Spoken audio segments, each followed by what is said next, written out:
Alright, a very good morning, Twitch fans.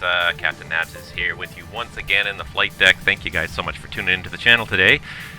And as you can see, we're going to be taking another round with the Air Transat 737, courtesy of PMDG, their brand new NGXU. It's a beautiful bird to behold, and this is a fantastic paint job. Air Transat's paint job here looks really good here.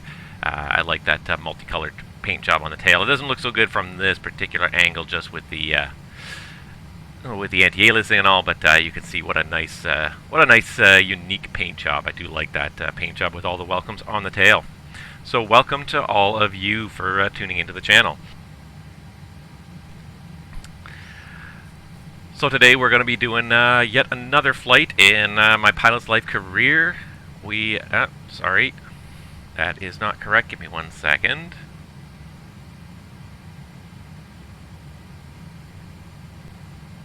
Okay, there we are back again. Sorry about that.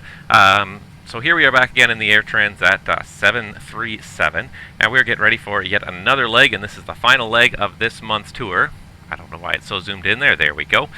We are doing Toronto down to KMCO, formerly McCoy Air Force Base, now known as the Orlando International Airport. And we are going to be doing this, as always, live online on the VATSIM network with whatever ATC comes our way.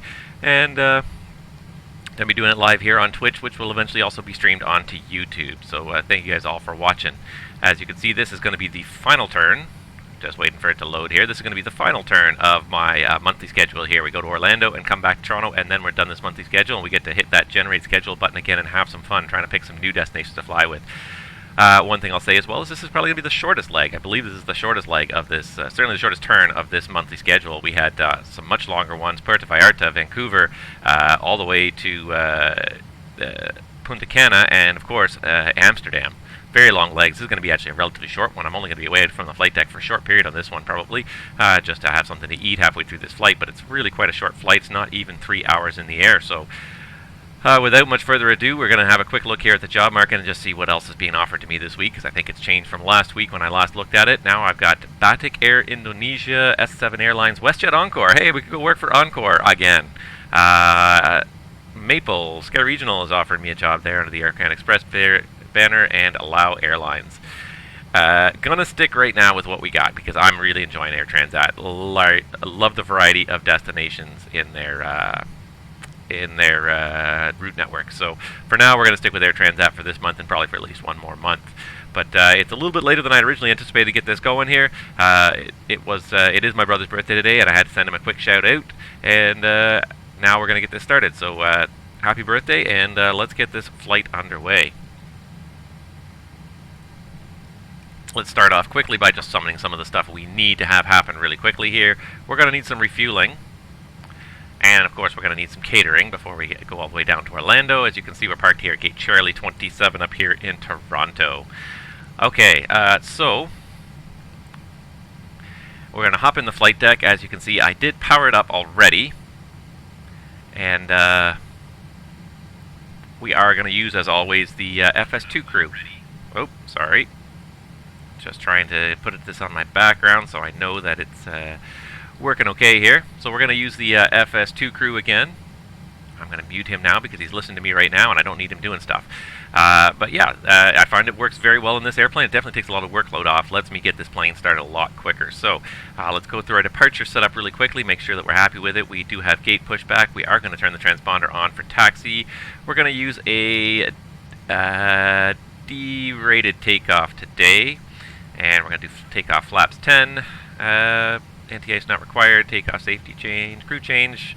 Forced return underweight.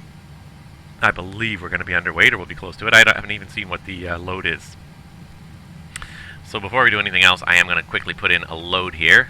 I don't care about view. What I do care about is payload, and I'm just going to set something random here, something of a reasonable level, 86%. That's pretty good. And that's one thing I didn't do properly, was I didn't actually file my flight plan. I didn't actually create a level first and then file my flight plan based on that. So let's just really quickly go back into SimBrief, For those of you that have never seen it, it's just a fantastic system. But I've just hit edit on my previous flight plan here, so all the information's already on here. The only thing I need to do, you can automatically generate a passenger load. I find it generally it often goes almost over full on these airplanes. That's the one thing I don't like a whole lot about it is the auto numbers tend to always side on full. Like not even like 5 or 10% of the time are they down at the low end. It's always like 80, 90, 100% load. So. Meanwhile, the cargo is usually almost empty. So 2.6 and 3.3, we'll say it is 5.9. We'll just round up to 6,000 kilos of cargo. And then that'll even generate a realistic fuel burn based on the actual weight in the airplane. Hit generate really quickly, and away we go. So now we'll have a realistic fuel number and everything else to go. So we're going to get this guy started. We've got our fuel truck on the way. Let's go ahead pre-flight. We have 25 minutes from the time I click this button. I don't need to know that. I had my SimBrief downloader open, which is really useful sometimes, but now we're going to get rid of it. Run pre-flight events. Let's get this show on the road.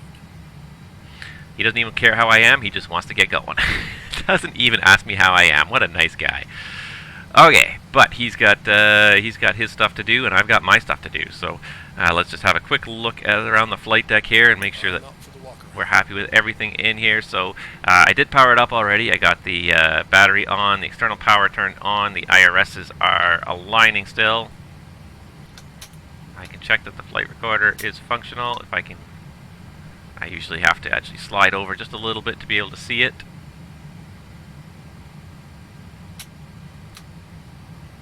There we go.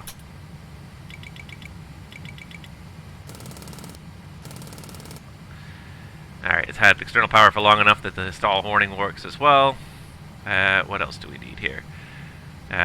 Just make sure that the windshield heat is coming on right now. We don't need the overheat test. Packs as well. Why does this feel so awkward? It feels like I'm in the wrong spot here. I don't know.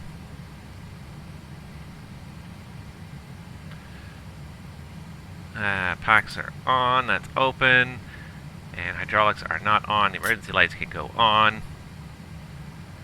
and that's basically it. And we can get to work in the FMS. As always, we are going to be using the FMS on my trusty tablet here, the AviaWorks server. It makes things go so much easier. Open the forward and the aft doors, it says. So doors, forward and aft, right entry, and that means that the catering trucks are here. There they are. Alright, so let me pull up the FMS so you can watch what we do here really quickly as we do it.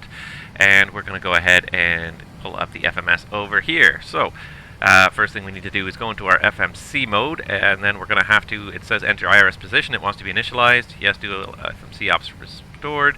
Position init. There's the IRS position, and we go to page 2, next page, page 2, we can grab it, copy and paste it from our GPS coordinates. Go back to page 1, copy it in there, and everything should be initialized nicely now.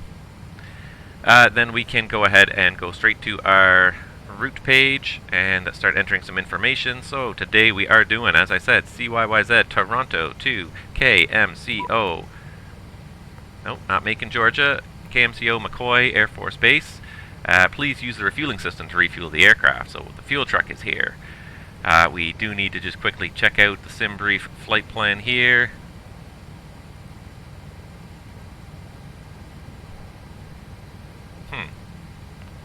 Interesting. For some reason, the PDF of my flight plan is not downloading correctly. I want to try it with a different PDF viewer and just see, nope. For some reason, this is the first time I've ever seen this, SimBrief's PDF preview has corrupted. My PDF flight plan is corrupted somehow. Huh.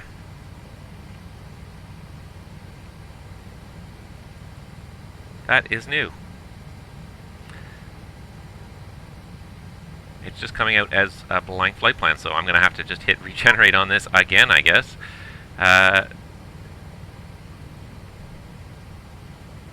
And hopefully it generates the PDF correctly this time. that is weird. I've never seen that fail before. Anyways, while I'm still on this page anyways, we could do our flight number. Today we are Transat flight 3256. Service to Orlando. Alright, let's see if it worked this time. This time it worked. 61 pages. Yeah, my previous PDF was 0 pages. Okay, so now I have a flight plan with the correct number of people in it. And our block fuel out of Toronto, 11.6 with 50 minutes of extra fuel. We'll round that up to 11.8. So, pull up this really quickly here. And we will put in 11.8. So most fuelers will almost always round up a little bit. No, not 11,800. 11,800. So usually they'll see like 11,600 on the fuel slip, and they'll usually just round it up by an extra 100 or 200 kilos, just to kind of give you a little bit of wiggle room. They'd rather leave you up a little tiny bit than down and short a little bit, and have to come back and put more fuel in the airplane another time. Okay, there we go. So now we can continue on our way. So departing Toronto today. Let's check out the weather here on the VATSIM network. Okay. Wow, these people are constantly interrupting me here.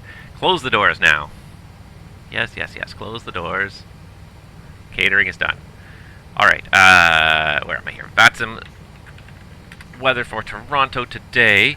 We're looking at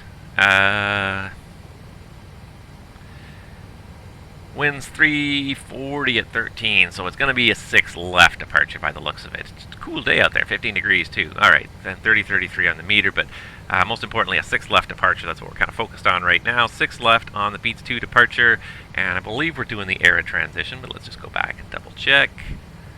And yes, there it is. It is the era transition to get south. And there we go. So now we got Beats 2 era, Q103, until we get to Slow Joe and then Q83. So I should be able to just put in Q83. There's the Slow Joe. Q85 at Royco. Q85 at Royco. There we go. Until we get to Elperd and then direct Ormond Beach. I guess it's probably Leopard. Sometimes it's funny trying to figure out what the pronunciations of these different fixes are, but I guess that could be Leopard.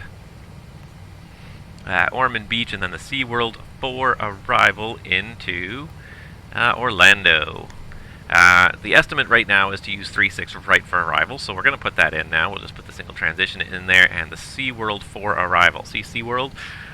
Even though it's not the correct way to spell SeaWorld, obviously that's the only way you can get it into 5 letters. So sometimes I appreciate the creative ways they spell fixes. Activate and execute.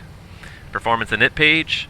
ZFW comes straight out of your flight plan here. It should be 61,600 kilos. Reserve fuel today. Go back up here and add up your alternate and your final reserve. 22 and 11 comes up to 33, plus we'll just round it up by 1 more 100 because we have a little bit of fraction left over. So 3,400 kilos to get to Miami from Orlando. Cost index, top right corner here, 41. Interesting. I just noticed the note down here that says that our payload and cargo limited by MLW. So our max landing weight, max is 66,400. It had to reduce our cargo slightly, 5,600. Okay, let me finish with this, and we're going to go back and adjust our cargo downwards if we have to. Yeah, we had 6,000. It's adjusted down to 5,600. So it took about 400 kilos of cargo off just to make us below the max landing weight. Initial climb altitude 340, initial cruise altitude I should say. And we can put in the cruise winds 244 at 34. Every time that execute light comes on, I've become a monkey. I want to just push it right away. And I can put in one more piece of information, the wind, and then I can hit execute. N1 limit, today we're going to do a D-rated takeoff. We'll try climb 2. Hi, the security and safety check are complete. Can you start boarding now? The flap 10 takeoff, and we do not have V-speeds for that. Go for it. Thanks. Request boarding. Alright, boarding's requested. Okay, so first of all, we don't have any valid V-speeds for this runway for this configuration. So if we do flap 15, will it work? Nope. The other thing we can do is give it more power. So let's do takeoff. Nope, let's go to performance, and then we can do the N1 limit. What if I do a takeoff 1 derate? There we go. That gives me speeds. Can I do it at flap 10 then? It will still give me speeds. Okay, let's do it at flap 10, as originally briefed, with a takeoff 1 derate, so slight derate.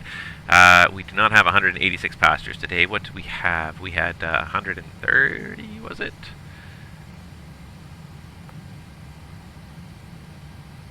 Payload, 138. So GSX is way over on the passenger load estimate, 138. Now we have to take off a little bit of cargo here because we need to get it down to 5,600. So we need to bring this down below 3,000. So we'll say 2,900 in the aft cargo, and that'll bring it to where it needs to be, according to our flight plan. So some cargo did not get loaded. Will have to just be put on the next flight. Everything looks good. Roger that. Cargo usually does not care as much as people do about not getting on a particular flight. Okay, so that's it. The whole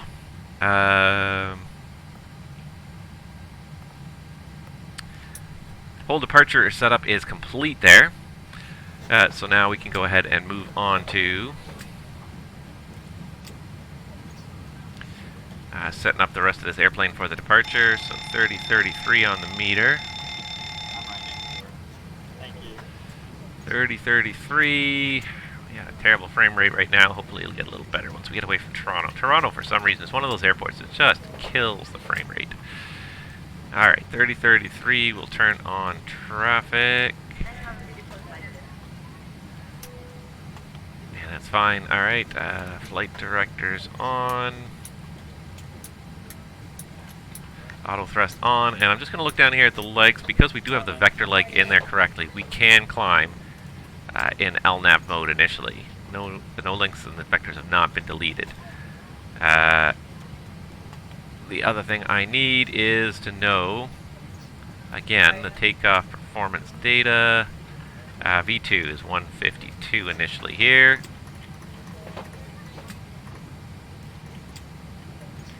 And the top altitude in Toronto is 5,000. I'm going to set that right now. We don't have any ATC online this morning, unfortunately, in Toronto.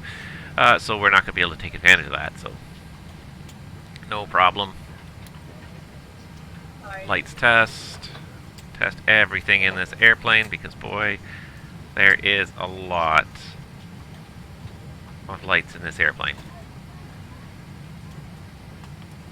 And if one of those lights burns out, then you're not going to find out what you need to know. So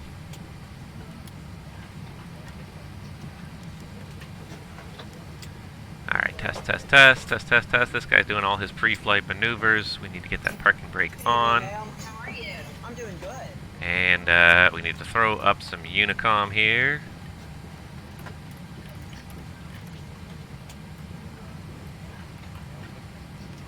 Alright, throw some Unicom on there. Make sure my audio panel is configured correctly. I'm also going to start configuring it for talking to the ground guys. 2,000, and I think we are just about ready to go. I think my FO needs some more time to finish his flow. He's got a very long flow to do. But I'm more or less ready to go, so while he's getting ready, let's go ahead and just get our chart clip ready to go here so we can do our takeoff briefing. Worked yesterday. Did a flight yesterday. And today that expired. There we go.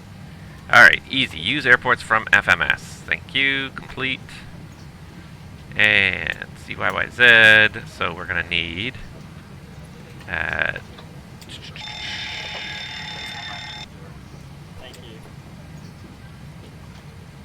page down. Okay, so let's do this. Let's do it this way. We need airport briefing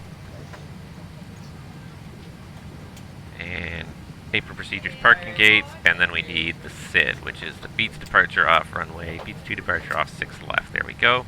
So that's all in there. And then we can also work on our performance data if we want, while this guy's still finishing his thing.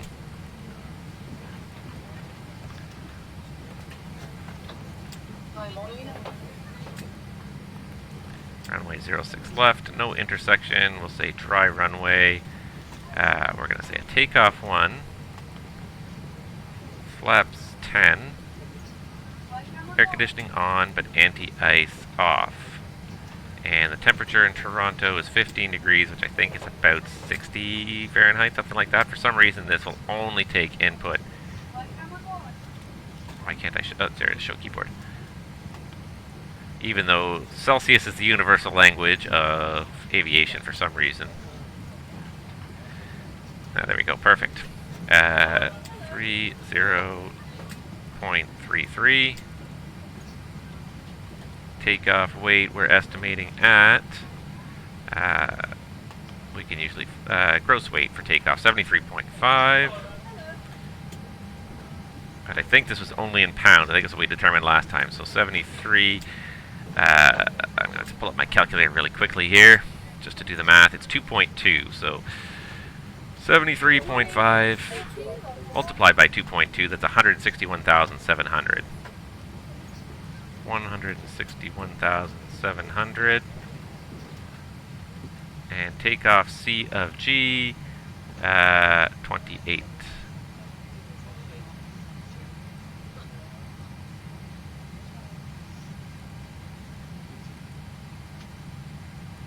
Hide keyboard. And for some reason it cannot calculate.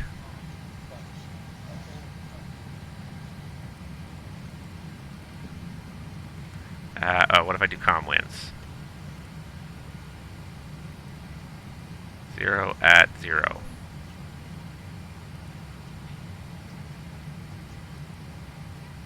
Calculate. Oh, actually I meant to take off 1. Calculate. There we go. So it needed wins as well. Huh. So it does actually need a full takeoff rating in order for it to work on this runway. There's a little disagreement between the performance page and the FMS, but we'll resolve it in a minute. I can see up here in the FS2 crew toolbar here that this guy is ready to go. So, pre-flight checklist. Pre-flight checklist. Pre-flight checklist. Oxygen. Checked. Tested 100%. Tested 100%. Navigation transfer and display switches. Normal, auto. Window heat, on. Pressurization mode selector, auto. Flight instruments. Heading 118. Altimeter 3033. Altimeter 3033. Heading 118. Altimeter 3033. Parking brake. Set. Engine start levers. Cut off. Pre-flight checklist complete. Are you ready for the departure briefing? Yes. Okay. So for in the event of any abnormality in taxi, we'll stop and deal with the issue. This will be a left seat takeoff. Any malfunction prior to a V1 of 146. I'll call stop or go. If the call is stop, I'll close the thrust levers, apply maximum brake, disconnect the auto throttle, apply maximum reverse, and stop on the runway. I'll then set the parking brake and PA, remain seated, and call for any required memory items or QRH checklists. The departure today. So first of all, we're going to start off here taxiing out from gate Charlie 27, which is kind of in the middle of Terminal 3 here. We're going to most likely taxi for 6 left, out Alpha Juliet, Bravo, and Delta, crossing runway 33 right on the way. It's the only hotspot. We'll look both ways to make sure that the aircraft, or the runway is clear, turn on the strobes, and confirm we're clear to cross by ATC. If there's no ATC, we'll have to make a broadcast on Unicom. Once we get to the runway, we are going to do the Beats 2 departure, as on page 10-3 Bravo, and effective on the 24th of January of 2020. Notes in the plan are all pretty typical for Toronto. Bold note says that radar is required. We don't have any ATC, so we're just going to have to do this on our own. And the rest of the notes are all pretty standard for Toronto. If you haven't read them before, go get the chart and read it. I've read it 100 times now. So, unless otherwise signed by ATC, climb heading 057 to 1,000 feet. Continue climb on a heading of 057 as assigned. Expect radar vectors to mobile or as assigned and proceed via the depicted route. So it should be 057, and actually one thing I did not do was I did not set my heading here. My bad, but that's why we do briefings and double check things. 057 is now set, and it does match what's in the vector legs here, and the first fix is mobile. And unless otherwise advised by ATC, maintain 5,000. We do have 5,000 in the window there. No clearance because there's no ATC online. The routing is mobile, Burley, Vidra, Oakville, Beats. So Mobile, Burley, Vidra, Oakville Beats, and then we go Samel Era, right? Samel Era.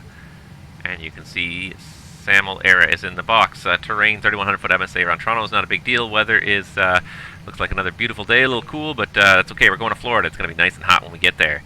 And last but not least, operational any NOTAMs in Toronto. So we got lots of taxiways being closed.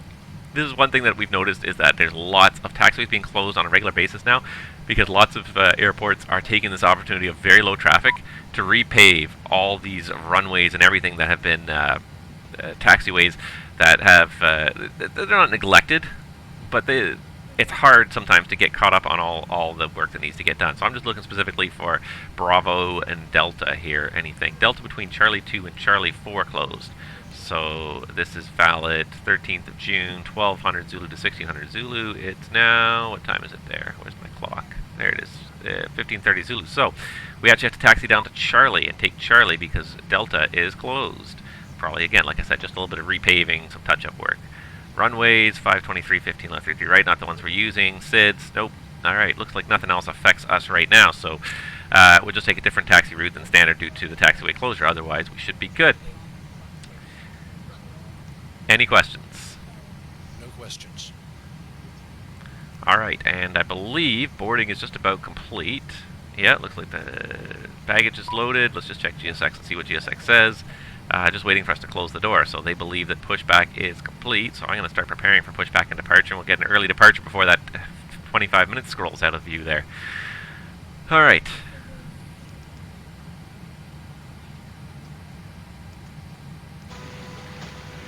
Start the APU, please. Starting APU. Here's All right. the load sheet for you. Thank you. Okay, so now what we're going to do is we're going to compare. I'm going to go and get the actual ZFW here of, what am I looking for here? Actual ZFW of 59.5 and make sure that that is in the FMS.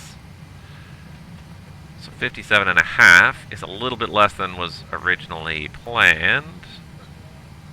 Oops. 57.5 goes right there and execute, and that'll change things. Now that changes our takeoff speeds. Our takeoff weight is 73.5, but 69,400 is our gross weight. So wait a second. Let's go back to the performance page. So 57.5, and plus we have 11,000. So 69.4 is our actual gross weight right now. So we can actually recalculate these performance numbers at 69.4. Menu, performance, and again, just a quick mathematical 69.4 times 2.2. That's one thing I wish they would do. It's one thing that could help. So 152,680 is if they would make some of the units here a little smarter on this. Certainly, if the airplane is configured where the fuel and the FMS are in kilos, then the EFB should convert to kilos as well. Alright, let's calculate that. And there we go, we got a flap 10 takeoff. Can we even do it at takeoff 1 again now? Let's do a calculation and see if it'll come up with it. Nope. We're just very slightly under, so we're going to have to do takeoff, flaps 10, 42, 43, 47. So you can manually override these things. So let's do the N1 limit. It is going to be now takeoff, no derate. Flaps 10, and we're going to use speeds from here. We're going to use 142, 143, and 147. Alright, now we got those in there. Okay, let's get this going here. So let's get the APU on the bus. Let's call the ground guys.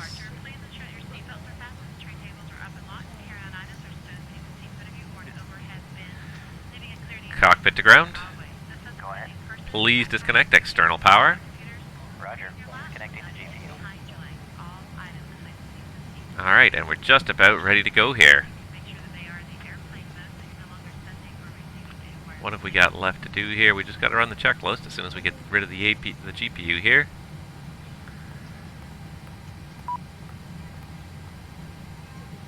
And they'll close the forward door momentarily.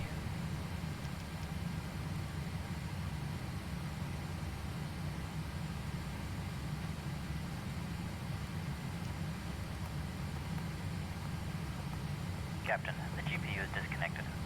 Hi, the passengers are seated. Thanks, it will be a long taxi. Thanks. Alright, they're ready to go. Cockpit to ground. Go ahead. Can we pressurize the hydraulics? Can we pressurize hydraulics? Roger. You're clear to pressurize the hydraulics. Thank you. Before start procedures. Check.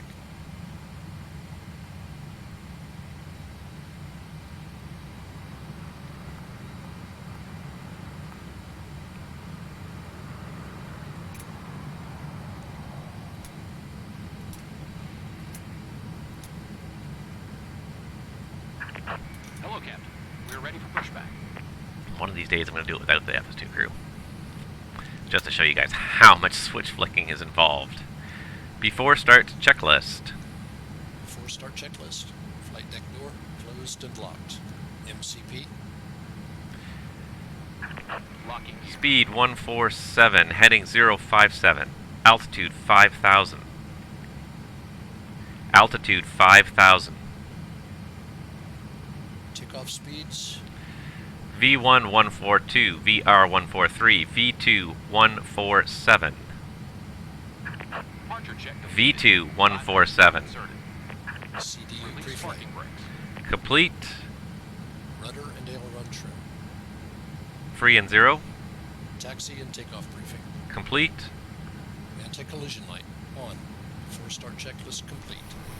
Just gonna set that takeoff trim.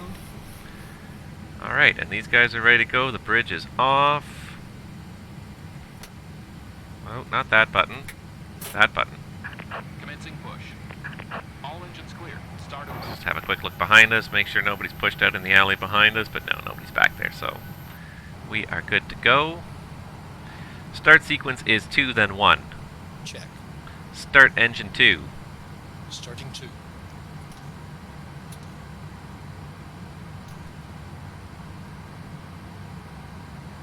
Alright. We have the starter valve open, we've got N2 rotation.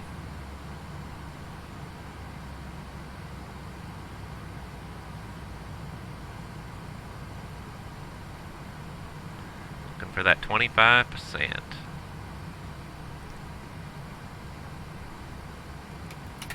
Fuel on. See, the valves will open. Fuel flow, EGT, oil pressure.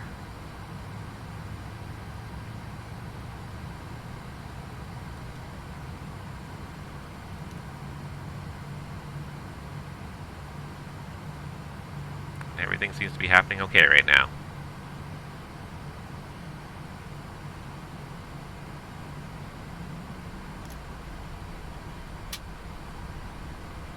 Starter cutout. Not sure why the auto thrust disconnected there.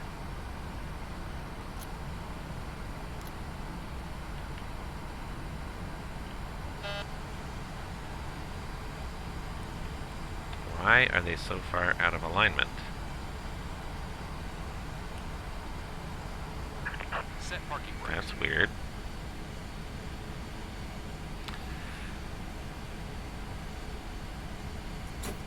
Waiting your confirmation for good engine start.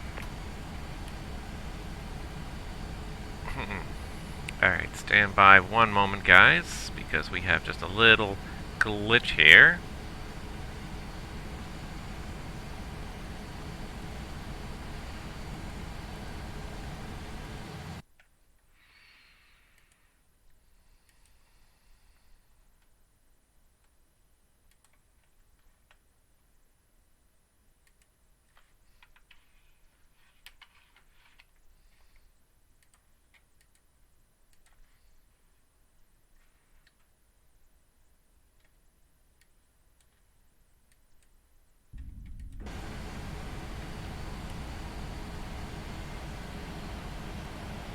That was weird. The calibration changed there somehow.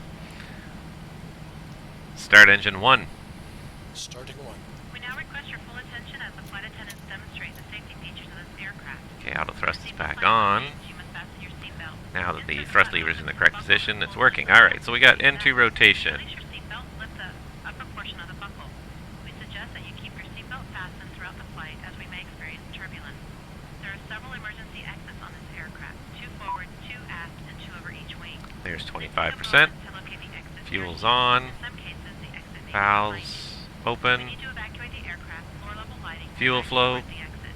Doors can be EGT, opened to handle the N1, direction of the arrow. Each oil door pressure. comes with an inflatable slide, which may also be Everything's rolling up.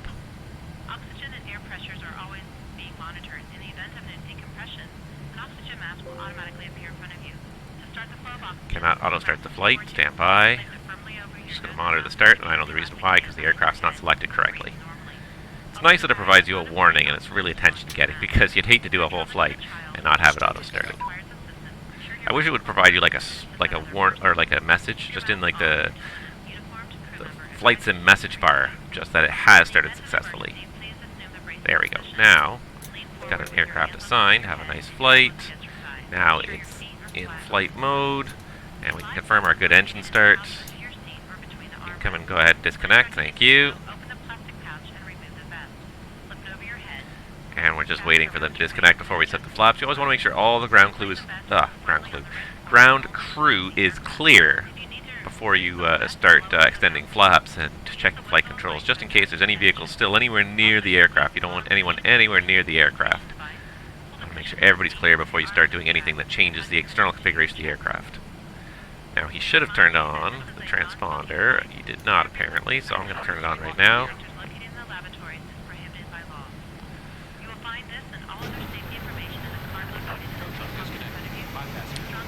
There goes our tow.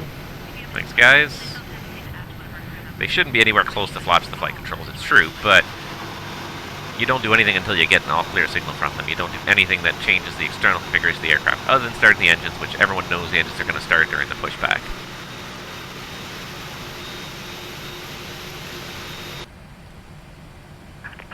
Left is clear. Right is So clear. now he says that everything's clear. Flaps 10. Flaps 10. Flight control check. Ready. Full up, full down, neutral, centered, Check. full left, full right, centered, Check. rudder full left, full right, centered, centered. Check. Flight control check complete. Before taxi checklist. Before taxi checklist, generators on. Probe 8 on. Anti-ice off. Isolation valve auto. Engine start switches continuous. Recall Checked. checked. Auto brake, RTO, engine start levers.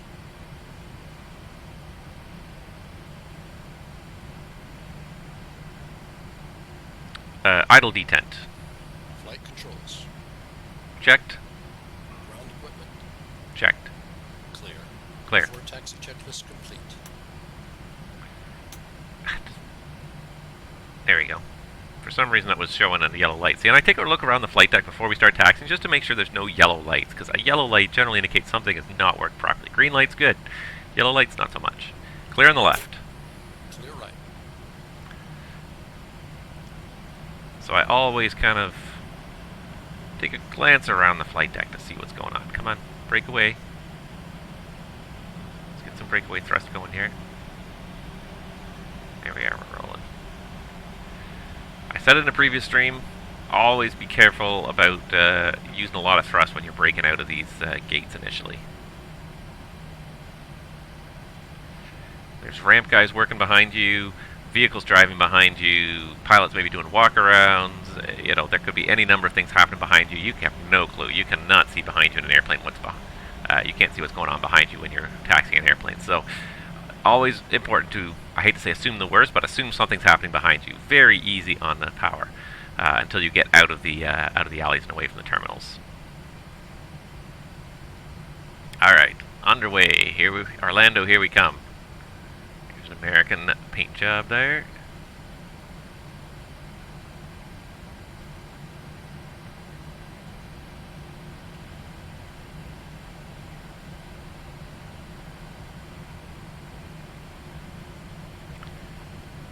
Alright. Not too bad. It didn't take us too long to get going today. It was a little later than I anticipated, but that's okay. We're going to get there.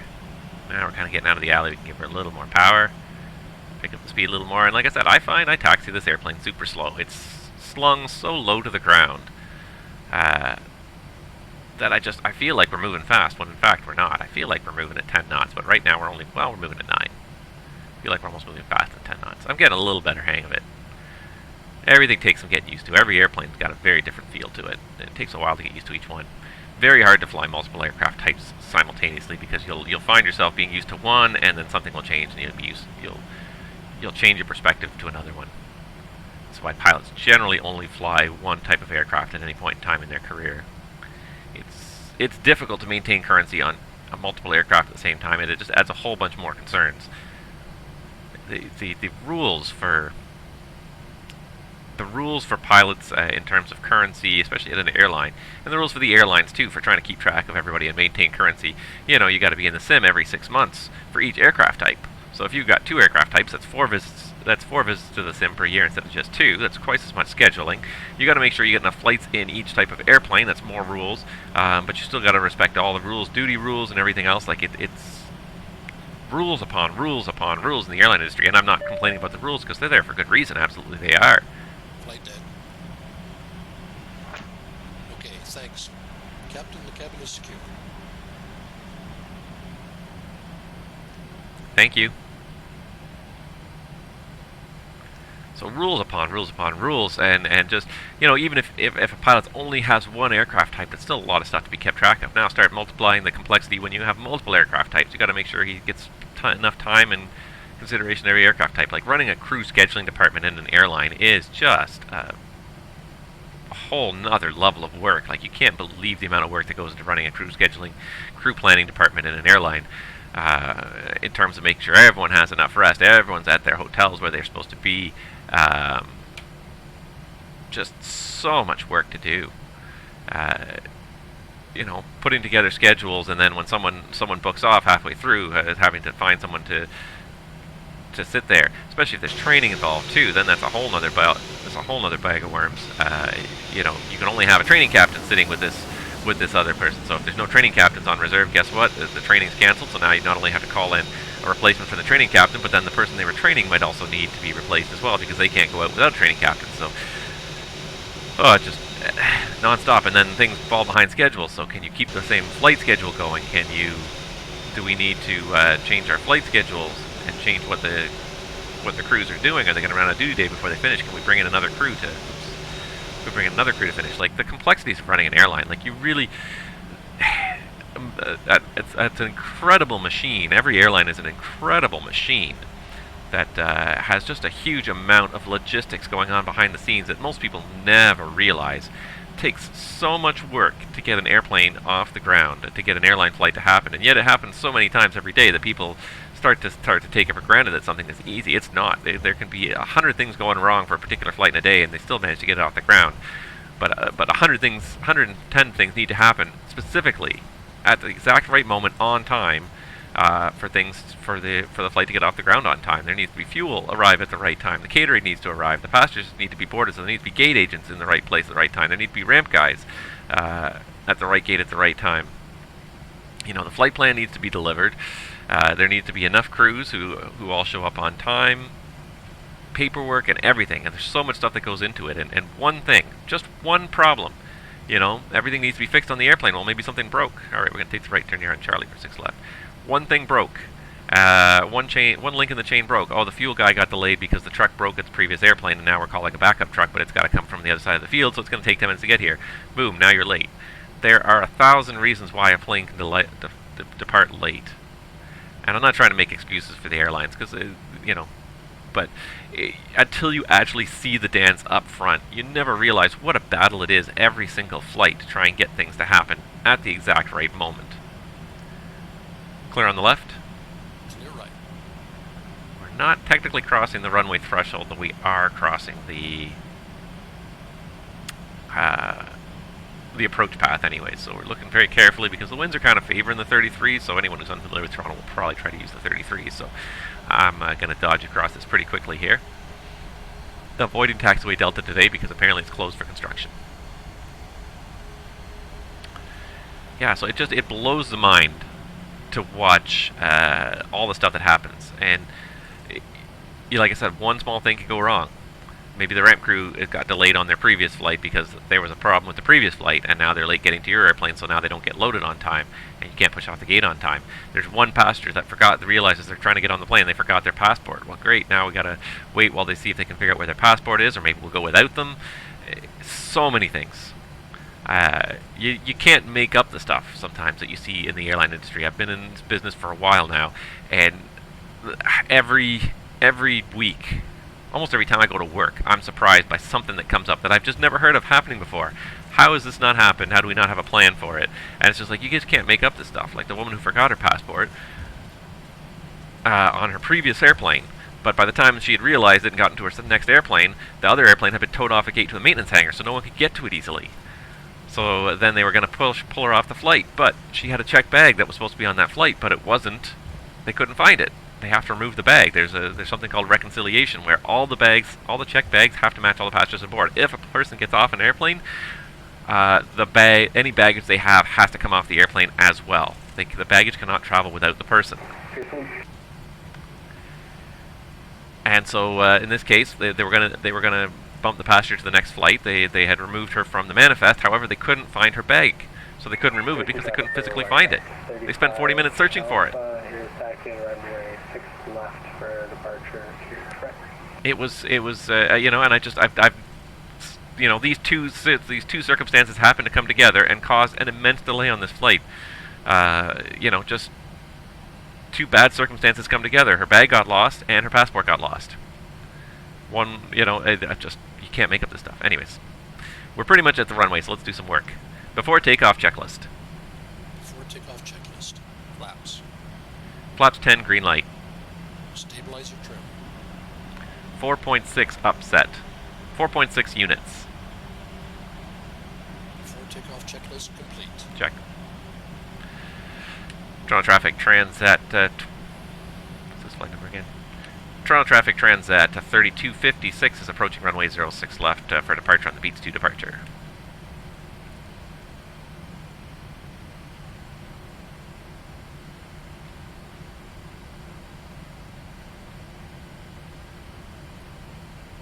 Runway entry procedure.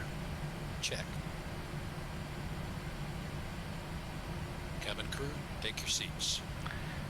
Clear on the left. Clear right. And I'm going to verify because I don't think he really actually looks. Oh, good times. Ready to go. Alright, here we go. Should probably get myself comfortable here.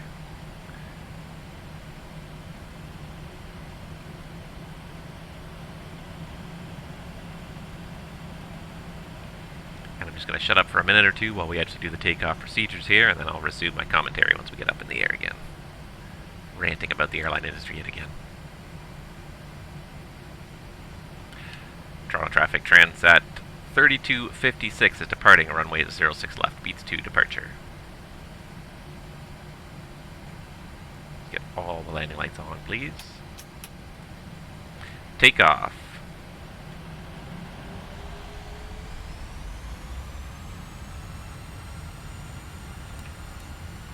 N1, Toga. Check.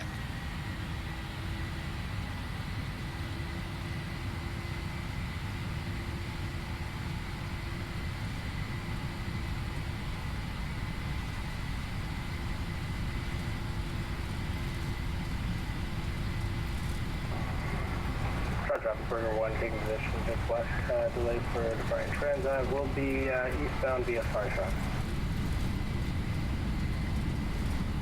Takeoff.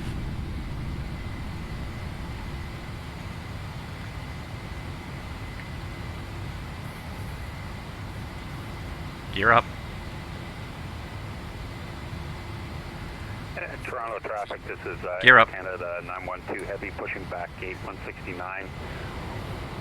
LNAV. We'll be taxiing Delta Romeo Delta 065. It's weird somehow he didn't cycle the calls properly. Weird.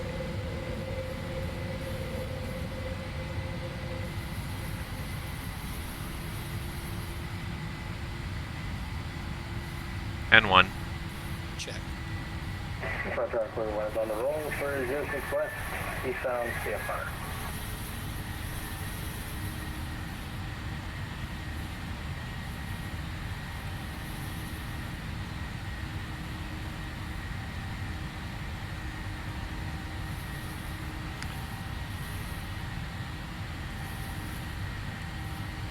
Flaps 5. Flaps 5. Set command A.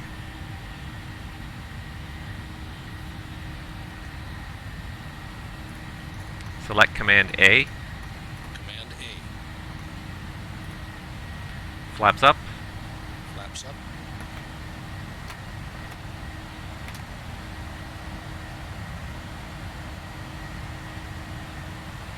And we're through 3,600 pretty much there.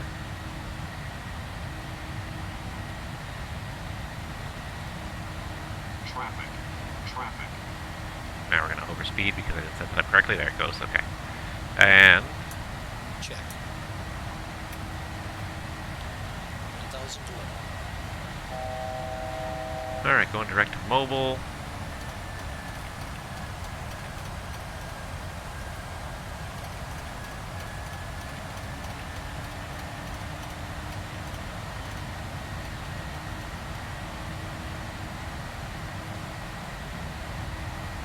After takeoff checklist.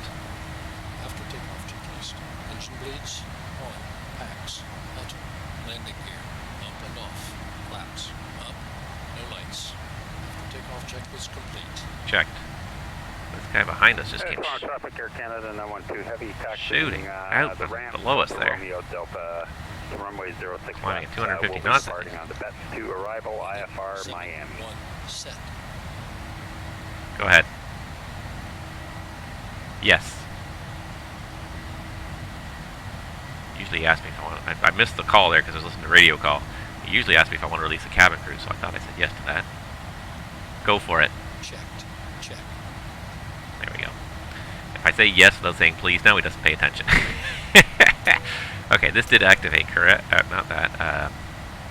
This activated, right? Yes, we did activate that. That's correct. And I'm also just going to check that my Sim Toolkit Pro is also logging the flight. It does recognize that we're in the climb. That's the important thing. Okay, we're underway, guys. Another leg of a pilot's life is underway. We're on our way from Toronto to Orlando. We've just departed Toronto. Just about to make our first turn down the down the SID here. It's going to be a little while still here, but let's get up to 10,000. We'll take stock of what we're doing here.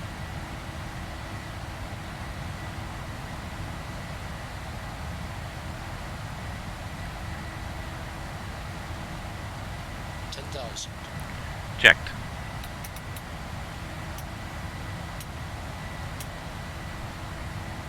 Want to release the cabin now? Go for it. Check.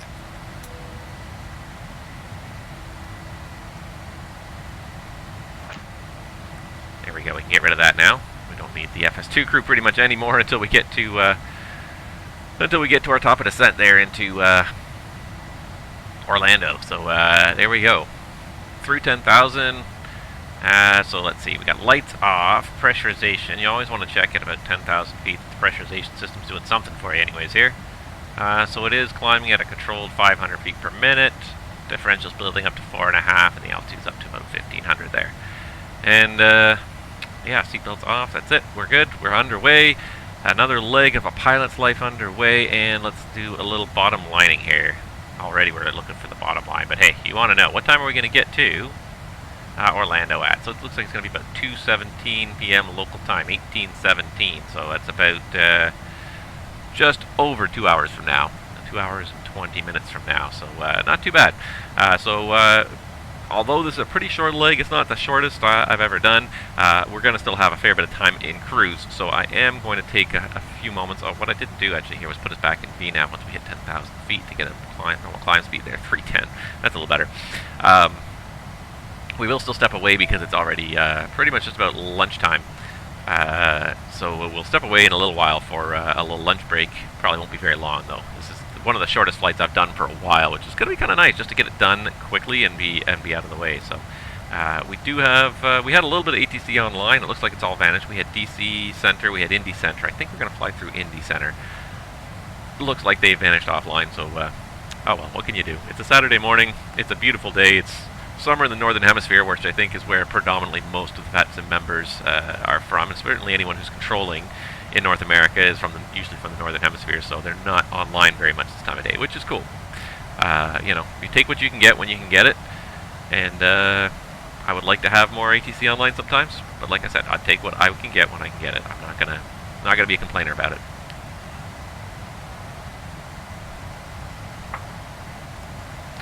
Making our way southbound, just basically going to start a turn more or less south, and it's a pretty straight shot down. Calling for a radio check, Transat 3256, reach you 5x5. They reach you 5x5. Thank you.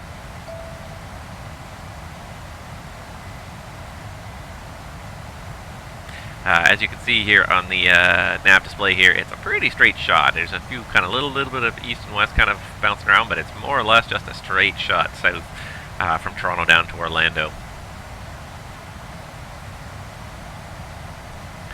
So there we go.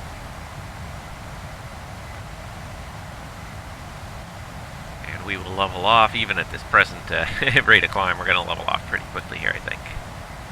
Level off at about 50 miles, so about 10 minutes here, give or take. And we're about to reach the transition here. Trying to keep an eye on it today.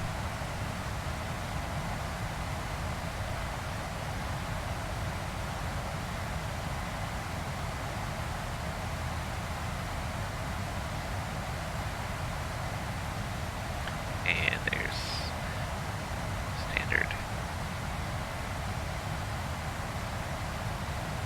Set standard. Standard set. And that's it. That's the last time I Position altitude set standard. There you go, fine. It's the last time I'm going to need to talk to my FS2 crew for a while now. Nice to hear lots of people using Unicom though properly. Sometimes you show up at airports, Punta Cana for example, and nobody's using ATC, and what's the point of that? So good to see that it's being used properly now. And it's a system that works really well when people use it. When people use the ATC, we can just coordinate, we can know what other people's intentions are. This is the trouble, is we're not mind readers. We can see other airplanes out there. We can make guesses, reasonable guesses and inferences about their most likely intentions, but it's so much easier to make a plan when you know exactly what someone is planning to do. And I mean, we still have to be ready for the unexpected, but certainly, you know, hey, we're all trying to land on the same runway. Hey, I'll follow you. Great, no problem. You know, and conflict sorted. But if nobody says anything, then it becomes very hard to sort the conflict. I'm sorry, but that did bug me the other day about this guy making absolutely no traffic calls into Punta Cana. Why are you flying online if you're not going to interact with the other people online?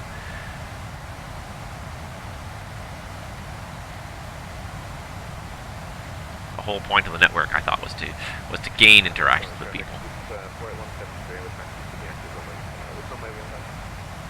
I'm using 06 left. And I do understand, you know, when people step away from the flight deck for any length of time, because there's no ATC online. Right now I'm looking at my VATSPY and there's one ground controller within range of us right now, and that's it. And so I get that, like, you know, you're not going to always be ears open on the frequency when nothing much is happening. So I get that, you know, people are sometimes flying through airspace online, hoping for ATC, but also wandering away from their computer, stepping away for any length of time because they are going for a nature break, getting some food, some drink, maybe just finding something else to do while they're in cruise for 2 or 3 hours to just sort of keep their brains busy, so they don't, they're not just staring at the screen and falling asleep. But just make sure that you are checking back in regularly. You know, as a controller, I see that a lot. I see, and it depends on the airspace too. But the sectors that tend to be primarily overflight sectors. The one where this happens to me a lot is when I work the Montreal Center. And it is a huge sector with a lot of traffic coming off the ocean. And it's usually the traffic coming off the ocean that is the problem. They've been over the ocean for 4 hours or so with no ATC online, and they don't see anybody for a little while, ahead. So they step away from the flight deck for an extended period of time, and people will cross the entire Montreal FAR, which can sometimes take 45 minutes to an hour, without checking in once to see if there's a controller online. It happens with far too much regularity. And I will admit that I have made mistakes myself in the past, and I have left a flight connected when I thought I had disconnected it. So I will admit that I've made the mistake in the past, but some people seem to make the mistakes on a very regular basis.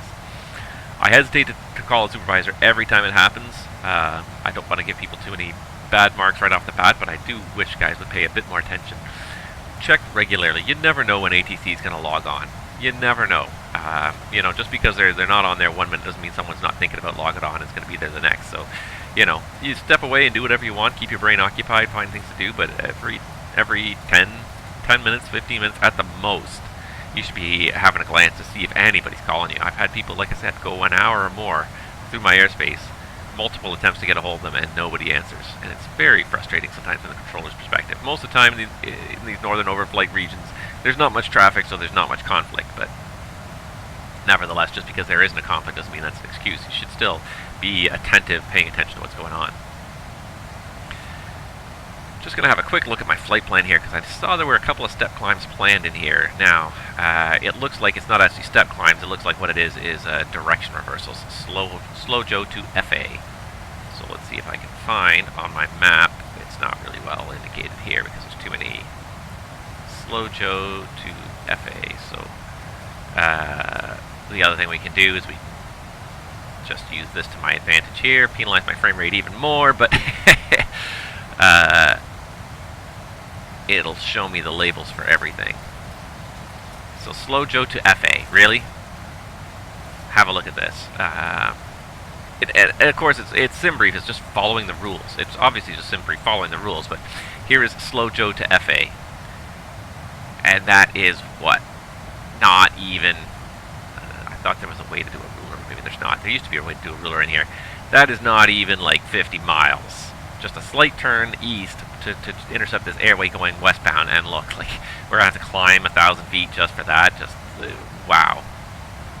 If I removed FA and just went straight to Juicy, that would solve that altogether. But we're going to be hopefully dealing with some live ATC there. It looks like Atlanta Center's online, and it looks like Jacksonville Center's online too. Oh, it would be lovely if Jacksonville Center stayed for a while, because that would handle our arrival into Orlando. That would be great. Don't know if that's going to happen or not. That's still a little ways from now, but nevertheless, that would be great if they stayed. So, normally I kind of do my commentaries first, then step away, but I may actually do my step away sooner rather than later to make sure that we are available when ATC pops up down towards the southern end of our route. I hope these guys stay online for that long. Just going to look at my other screen for a second here and just say, oh, and then Brad said good morning a long time ago, and I never noticed that. I'm sorry, Brad. You must have done it when I wasn't looking at my other screen there. But thank you for watching, Brad.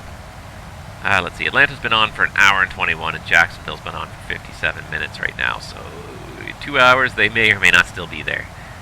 And it depends on the person, it totally depends on the person, but I find that we often have 2 to 3 hours is kind of the limit. I won't say limit, but it's kind of the normal life expectancy of a controller on this network, 2 to 3 hours. So if they've been online for an hour already by the time we take off, and we're not going to be in their airspace for an hour and a half to 2 hours, we're probably not... There's a good chance they're going to be gone by the time we get there, unless they're having some sort of an event. Let's have a little look-see here at my browser window and see if I can determine that.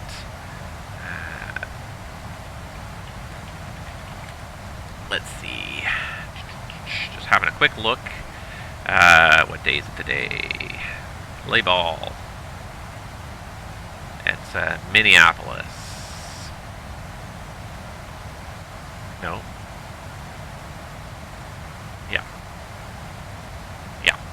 Minneapolis Center. So no, there's not an event. I just said I just was wondering if there's an event, because there's a whole bunch of sort of staffing of Tracons down the East Coast through Jacksonville Center. So I wondered if there was maybe some kind of an event going on, but maybe not. Maybe it's just luck of the draw. I just hope they're there when we get there, guys. I'm sending out good vibes your way. Please be online for our arrival into Orlando. I would love to see I'd love to have some ATC because Orlando is another airport that it can get quite busy. It's not always busy, but it can get busy. It's a common vacation destination. It's one of those kind of iconic places that people think about traveling to. And not everyone thinks about it all the time, but it is one place, you know. If you start naming airports, it's funny when you look at the VATSIM network, but if you start naming airports in the VATSIM network, there are a few that stand out. You know, if you had to list probably top 10 places to fly in the VATSIM network in terms of, I know I'm going to have good service, there's a handful of airports where people like to fly. And it's not even, I'm going to have good service, but they're just iconic airports that people like to fly to. And kind of top of that list, probably almost the top 2 on that list, New York's JFK and London Heathrow are probably the top 2 in terms of just airports people think of immediately when they think of places to fly. Like, oh, you know, I want to fly somewhere busy. I want to feel big and important and fly my heavy somewhere.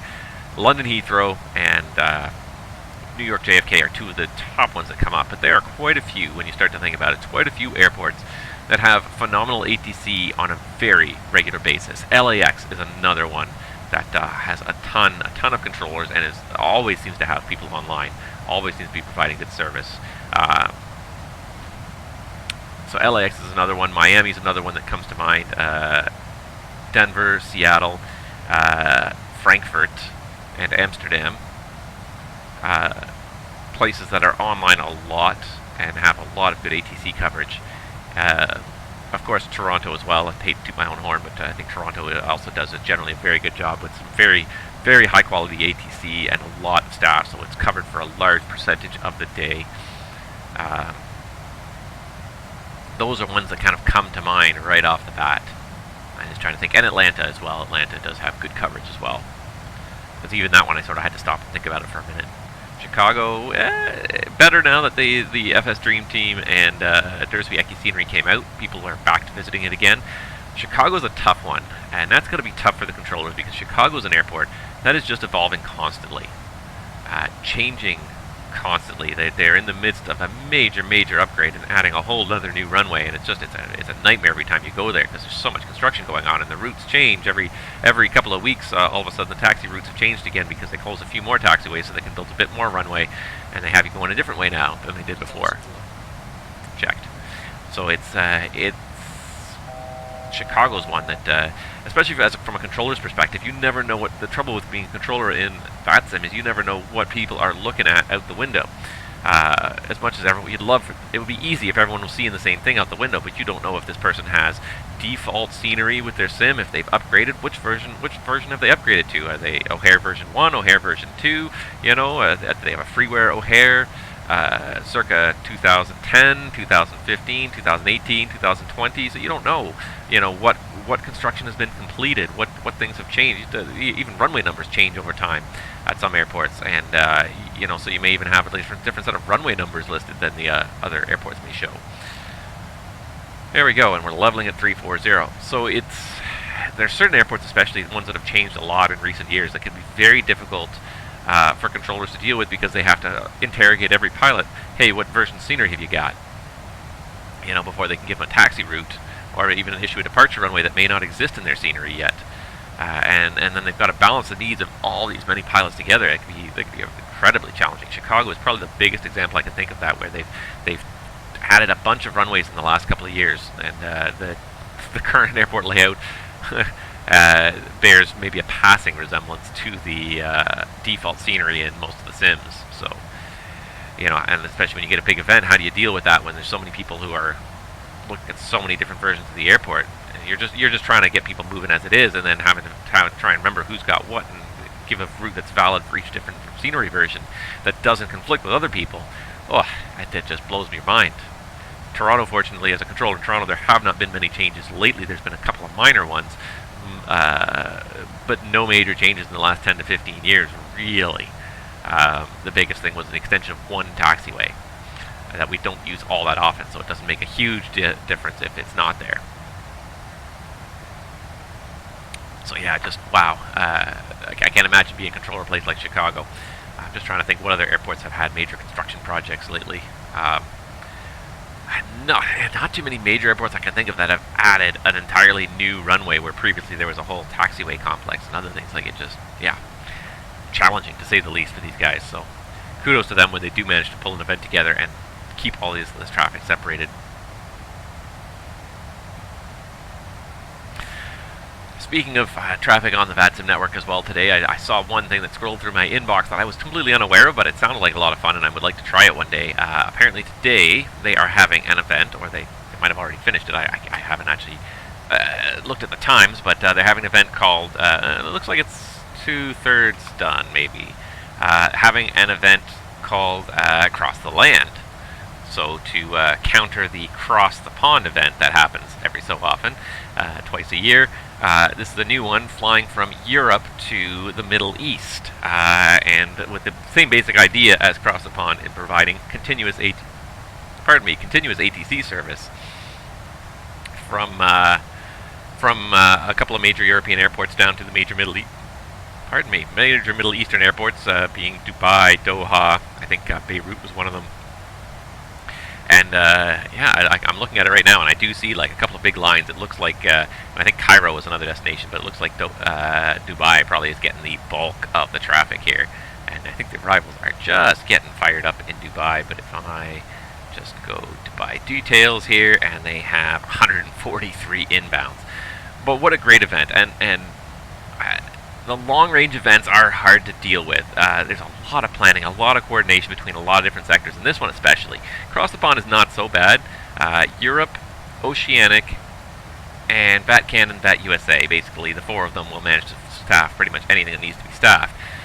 You start looking the other way, you start looking at high level going east from Europe, and there are a lot of very small FIRs that you have to cross through once you get to the end of the Eurocontrol mainland. You've got the Turkish FIRs, and then you've got Damascus in Syria, and then possibly Baghdad for Iraq, which doesn't appear to be staffed very well, so it seems like there's a big gap in the staffing, unfortunately, but there's a lot of smaller regions. The Oceanic's not too bad. There's Gander and Shanwick, and that's it.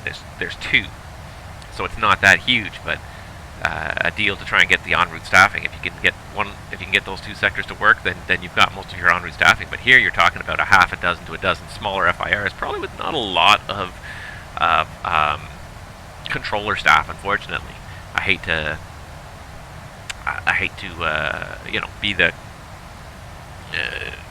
be a complainer about that again. It's all volunteers, so if you don't have anyone in that region that's volunteering, then nothing much happens, unfortunately.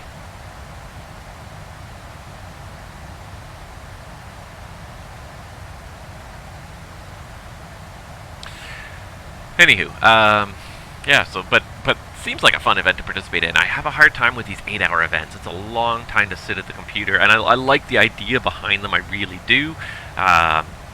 Just find it hard, personally, to sit at the computer for that long. Unfortunately, I have so much going on in my life. Just getting a 3 or 4 hour stream in, finding that kind of a window where I can get a 3 or 4 hour stream in is tough enough, not without,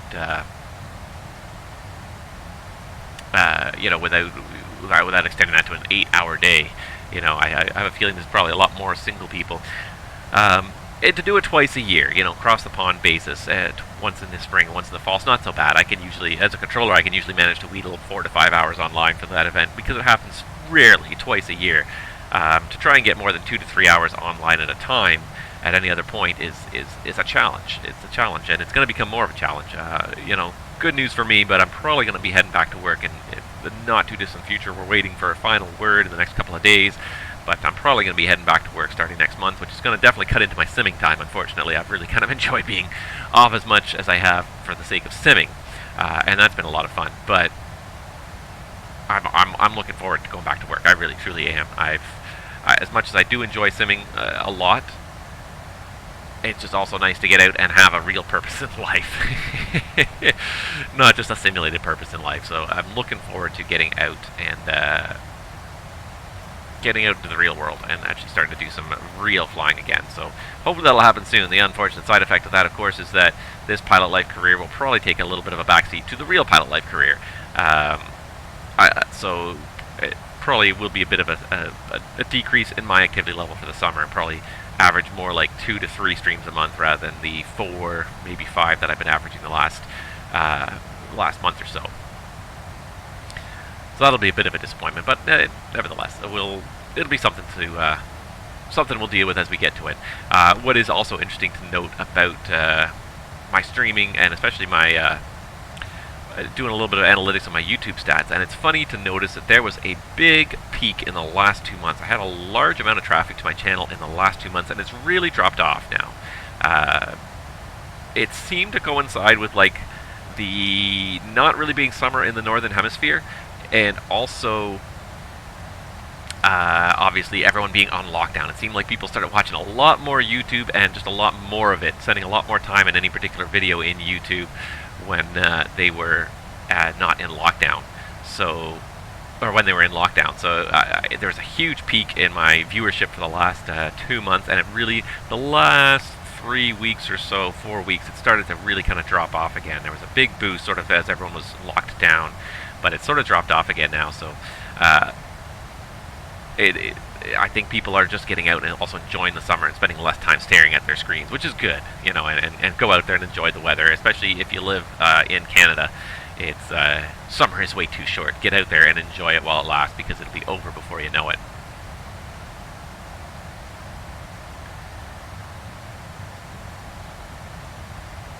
Just trying to think if there's anything much else of interest happening out there in the flight sim world. Again, not a whole lot. There's just a steady release of scenery for X-Plane and P3D. Seems like a lot of projects in the works. Nothing much exciting new kind of coming out right now, but lots of exciting projects in the works. So hopefully we'll have some new and fun stuff soon. Outside of that, it's just nice to see that things are starting to come back to normal. You know, I've been able to go out to the stores a few times now to be able to get some things we need, trying to take this time where I'm at home a lot and get some home improvements done. One thing I have noticed lately is that the stores are getting incredibly busy. The stores that are open, I think people are just jonesing for any reason to get out of the house. So the stores that are open are incredibly busy. The Home Depot, the parking lot is almost packed to the brim with people coming and going constantly. And it begs the question of how much social distancing are people really managing at this point. It seems like people are not perhaps taking the social distancing as seriously as they were maybe even just, you know, a month ago. And if the normal weather is the warmer weather is making people more prone to spend some time outside. Maybe it's just a little bit of fatigue. Like, you know, we've been on lockdown for 3 months now. I was thinking about this the other day. Like, my kids have now been out of school for probably, I think it's been 13 weeks. I think it's been 13 weeks they've been out of school. This is basically longer than any summer vacation that they've had. So since the time my kids started school, they've now been out of school for a longer period of time than a summer vacation. And their schools have announced they're going to stay closed until the fall. So basically, at this point now, they're going to have been. At this point, they basically had an entire summer vacation, and then now they have the rest of their summer vacation to look forward to. So they're going to probably have been out of school for about 20.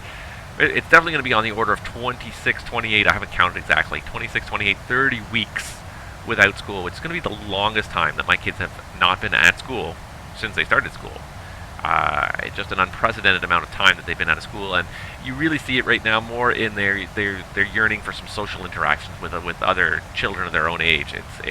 They're becoming more and more antsy to get together with some of their friends, whether virtually, you know, via a Zoom party, or whether in person. I think they just are yearning for more and more of that social interaction.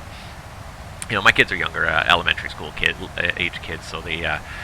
You know, they're not hanging out with their friends and texting constantly. They don't have cell phones or anything like that. So they're spending a lot of time with each other. But I think they're yearning more for that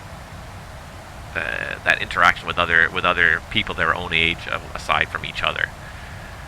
And it's going to be weird because it's still another 12 to 14 weeks at least before school restarts. So it's going to be a long time before they really get to see their friends again.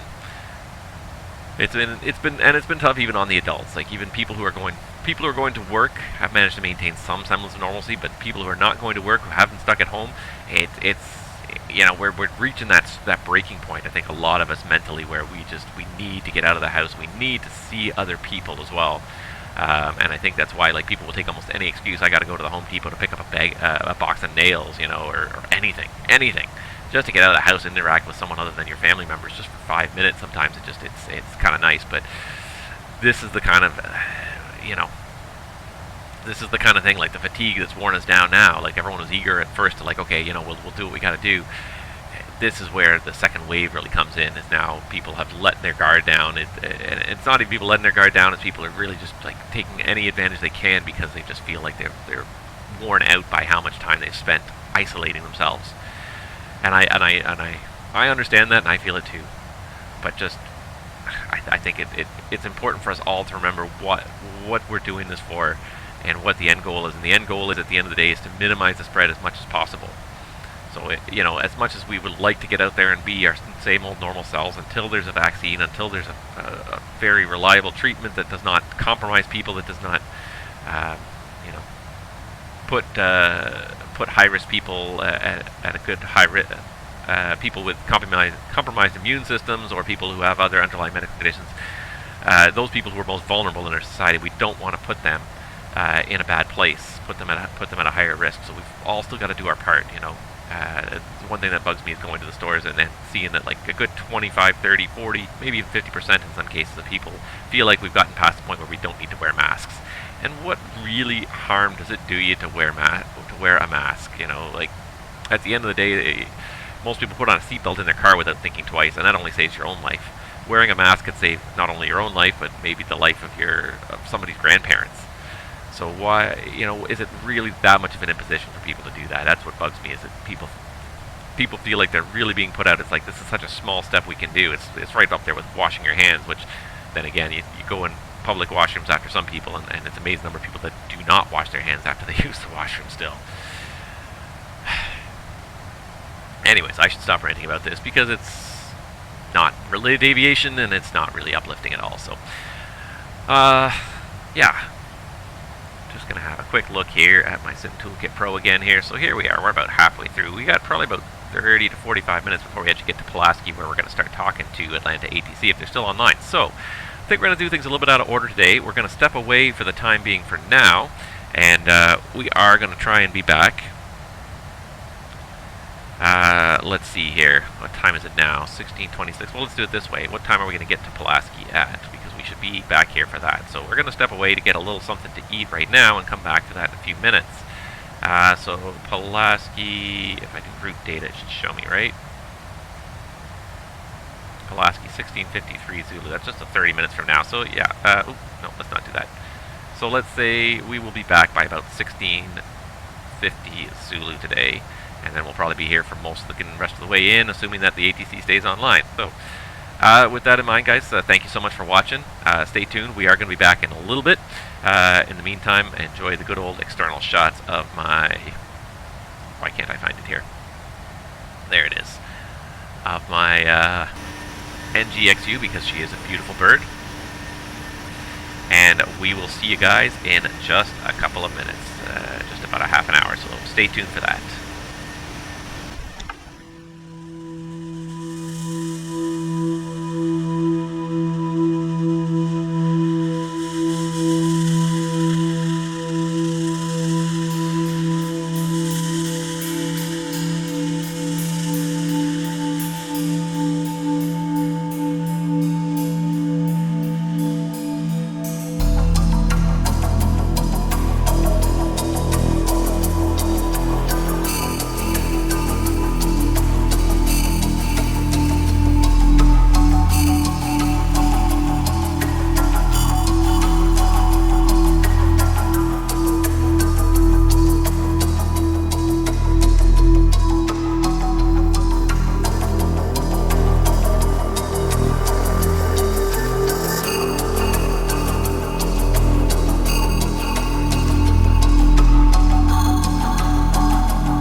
Bullshit. Of course. I don't even ask why.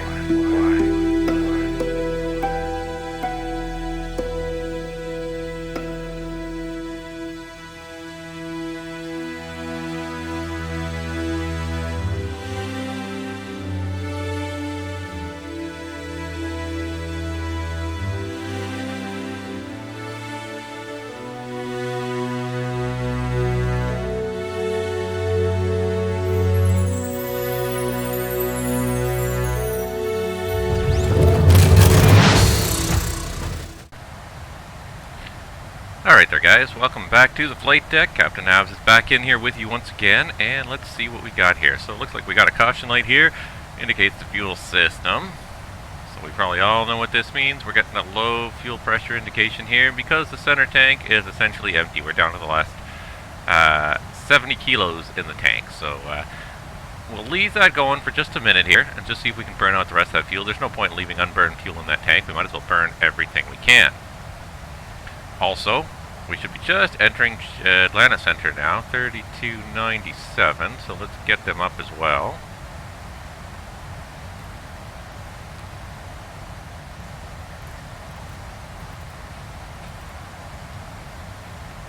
There we go, 3297.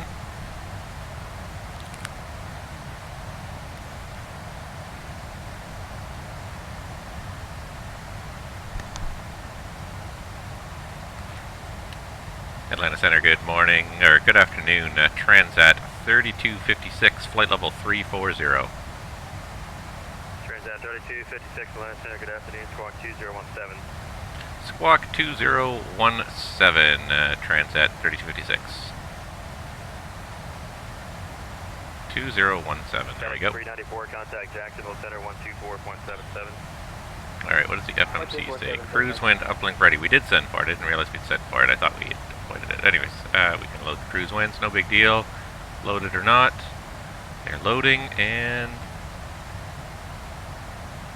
Transat 3256, radar contact 100 miles south of Alaska VOR, maintain level 340. alright, we'll maintain flight level 340. Thank you, Transat 3256. Good afternoon. Alright, and there we are. So now we got Atlanta Center, and as of right now I do believe we still have Jax Center online as well. Yep, so we just passed Pulaski there.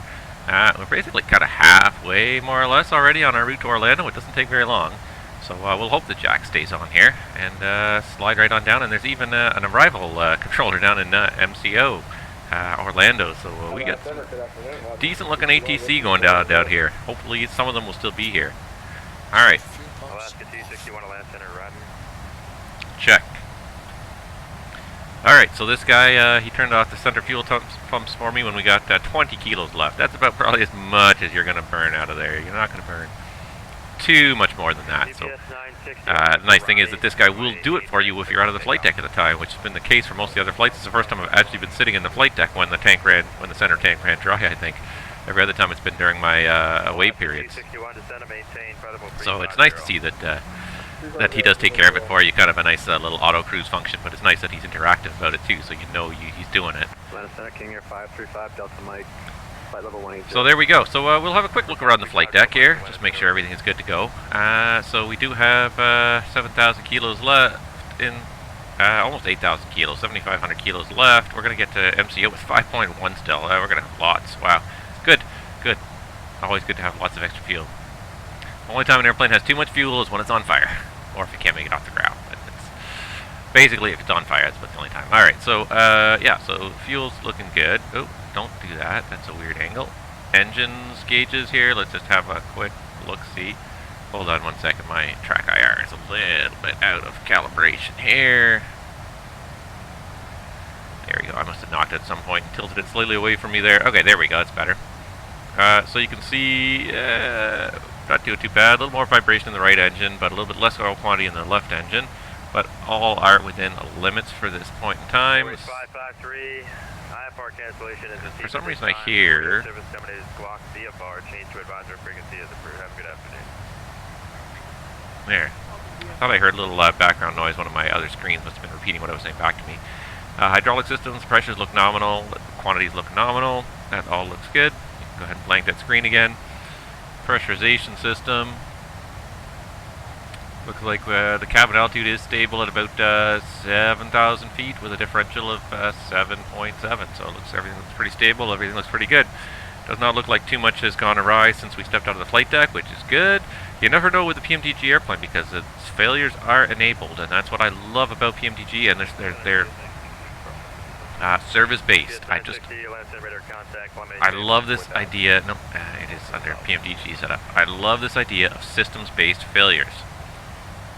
So all systems, service-based failures is what I'm trying to say. So if you don't do enough maintenance on your airplanes, or if you mistreat the components too, that's the other thing. So there will occasionally be random failures, but the more you mistreat a component, the more likely it is that something is going to break along the way. You know, if you do a hard landing, then you might pop a tire. If you run the fuel pumps in the center tank when the tank is dry for a long period of time, you may eventually, burn out a pump because it can't cool itself. So any of these things, any of these components, they all have fixed limited lifespans, and they're constantly kind of being measured and evaluated, and a chance of random failures going at them. The longer they're used and the more they're abused, the greater the chance that any one component is going to fail. And I just love that about it, because it's the randomness, but it's not total randomness. There is also some systematicness to it. Things that might break more often, things that have a lower lifespan, might break, and things that are mistreated probably at some point will break.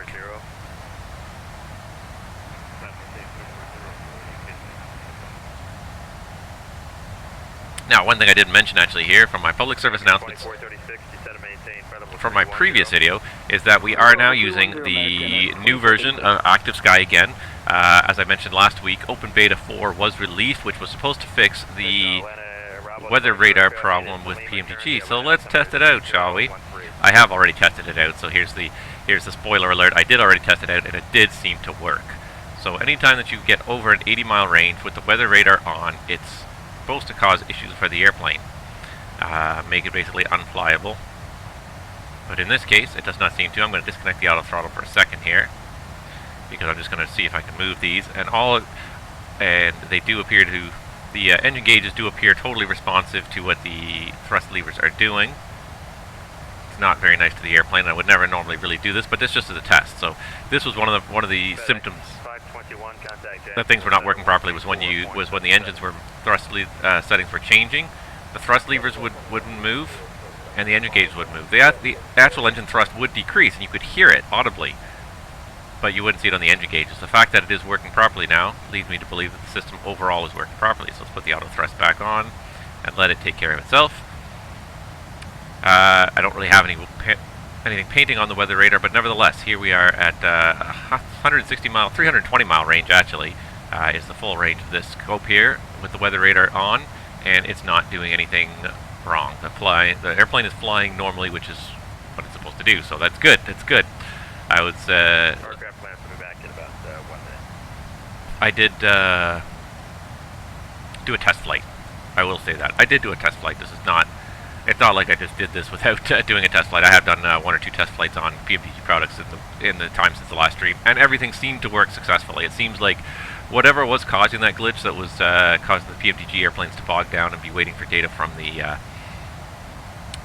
from ActiveSky, it seems to have been fixed. ActiveSky seems to be providing data at the appropriate rate now without issues, so that's good. That was a bit of a, I won't say deal breaker, but boy, that was annoying to watch that, to watch the airplanes basically just come undone underneath me and not be sure what was causing the problem. So I'm glad they found it. I'm glad I knew how to fix it for the last stream, and I'm glad that they managed to find the problem itself and fix it. And that's what beta's for, really. It's wide-scale testing to make sure that under all different circumstances your software works correctly, and that seems to be the case. They seem to have gotten it. So good job. Thank you guys from Hi-Fi SimTech. You seem to have gotten the job done. Seem to have fixed the issues with ActiveSky, and that's great. I'm very happy about that. I'm just gonna flip on airports here because it looks like we just passed an airport. I'm curious what airport or town here. Just curious. KEXX, KRUU. No, I don't know. GSO. Greensboro was back there, so maybe that was what we looked like. We were kind of passing a metropolitan area, so maybe that was Greensboro we passed there.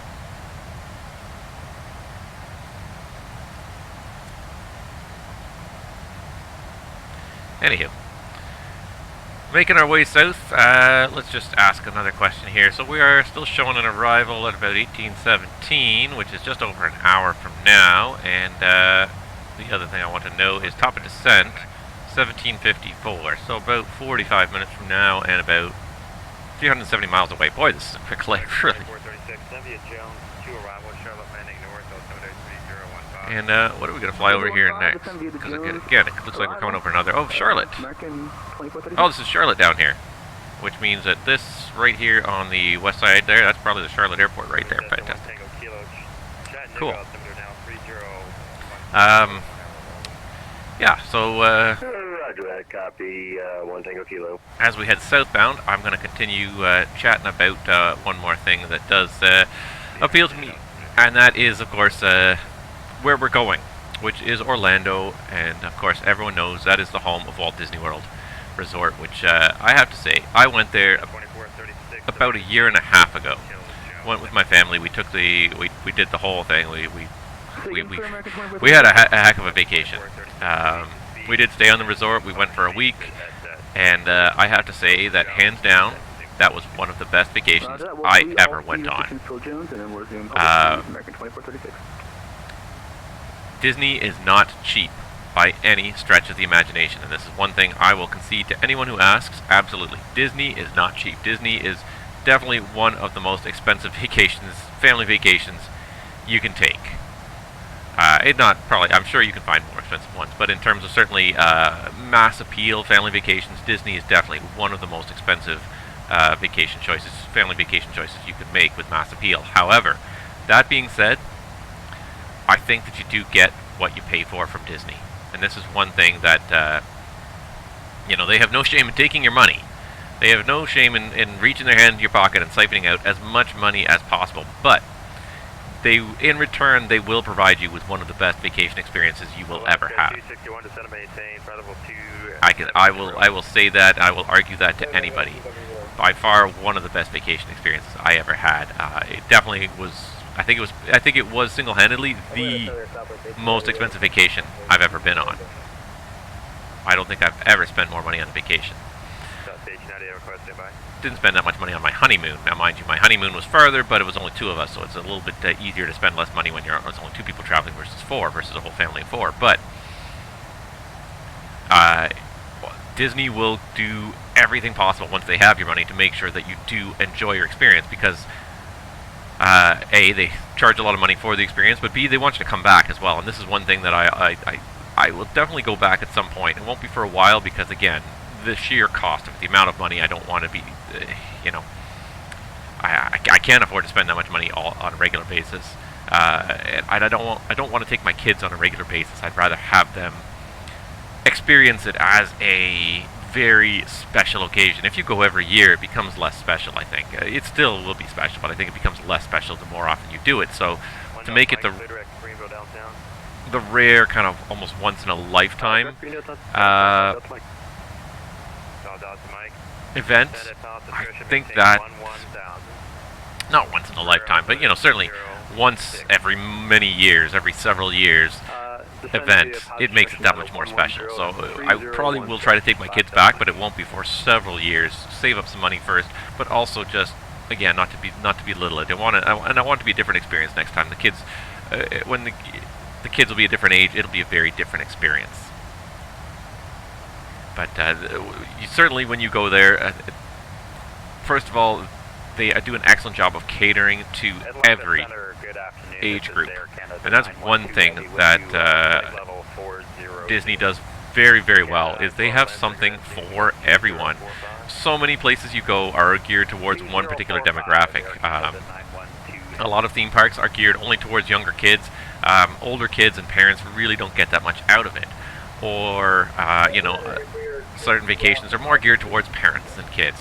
One thing that Disney does exceptionally well is they really have something for everyone, and they try to make almost every ride appeal to everyone in one way or another. So the rides are fun, but even the lineups, the stories, the backstories behind it, you find yourself engrossed in it. Sometimes there's games in the lineups that you get to play on your way into the ride. So they do a great job of including everyone, of making everyone something for everyone.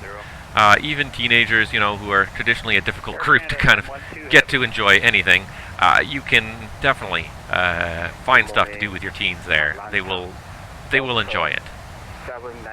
They may not enjoy all the same things the young kids will enjoy, and so you will pick different rides based on the demographics, the ages within your family group, but you will be able to find many things within that appeal to almost everyone in your family group at all times. And if necessary, you can split your group into smaller groups sometimes. You can, you know, if you have two parents and 2 kids, you can split into 2 and 2 and recycle your transponder when able to squawk 20 and do different things. So yeah, it's a very well thought out experience. The other side of it as well is just being very good at also appealing to multiple demographics. Is just the fact that Disney does such an excellent job inspiring their employees to provide phenomenal customer service. That it's expensive, but you get what you pay for. You really come away with a great experience. Everyone is extremely friendly. Anybody. 3256, contact Jacksonville Center 124.77. Good day. Jacksonville 12477 for Transat 3256. Good day. Alaska 261. Jacksonville Center, good afternoon. Transat 3256, flight level 340. Transat 3256, Jacksonville Center, roger, good afternoon. Yeah, just anybody who is at all visible to the public in Disney has instilled in them the how to treat the customers, how to make the customers feel like $1 million at all times, regardless of how much money they've actually spent on the experience. The customer service is unparalleled. Everyone is friendly. Everyone is willing to answer questions. And the one that stuck out in my mind, you know, of just how far above and beyond the normal. Like, sadly, mediocrity is the watchword that most corporations seem to use. As long as they can do enough to get by, they're happy. As long as they've got your money and they've done just barely enough to get your money, they're fine with that. Disney takes it to a whole another level that you seldom see in the modern world anymore, sadly. An example that comes to mind was we were looking for one particular treat that apparently is only sold in the Magic Kingdom, the Dole Whip. And we'd been to the Magic Kingdom, we hadn't found it, and we were back at our hotel and we were getting some dinner, and we were looking at the desserts, and we happened to ask the gentleman behind the counter there, you know, if they sold the Dole Whips there, if they knew anywhere else outside the Magic Kingdom. And he says, you know what, I don't know, I think these are, but I'll find out for you later.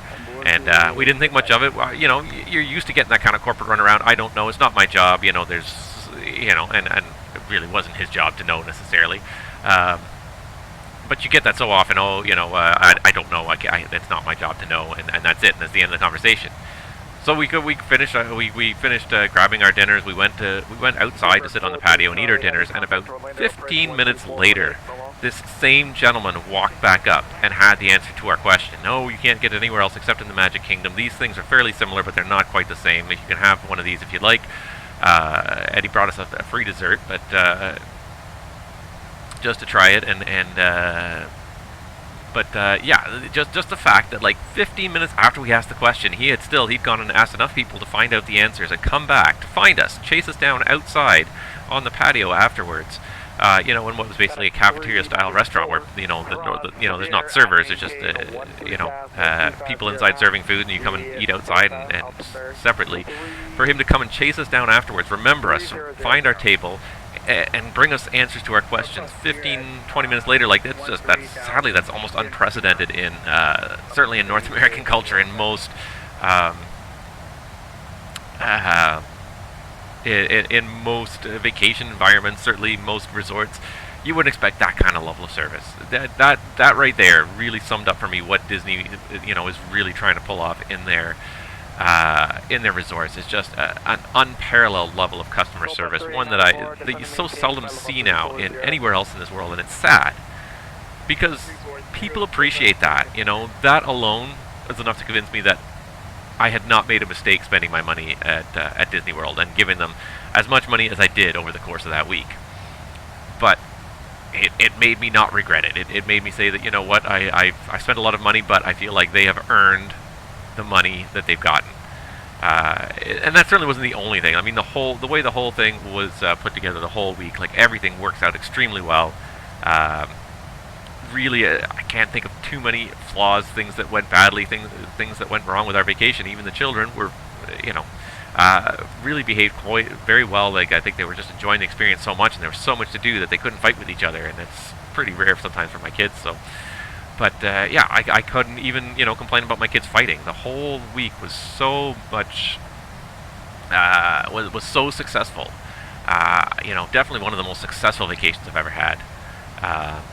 In terms of having minimal to no problems. There were essentially almost no problems. I think the biggest problem I had the whole week was the lineup when we got there initially waiting for our rental car. We were in line, I was in line for a good 45 minutes waiting for the rental car. I think that was the biggest snafu of the entire week. And the rental car, of course, wasn't related to Disney, so you can't really blame Disney for that. But that was the biggest problem the entire week we were there. The rest of the week was nearly as flawless as you could get it.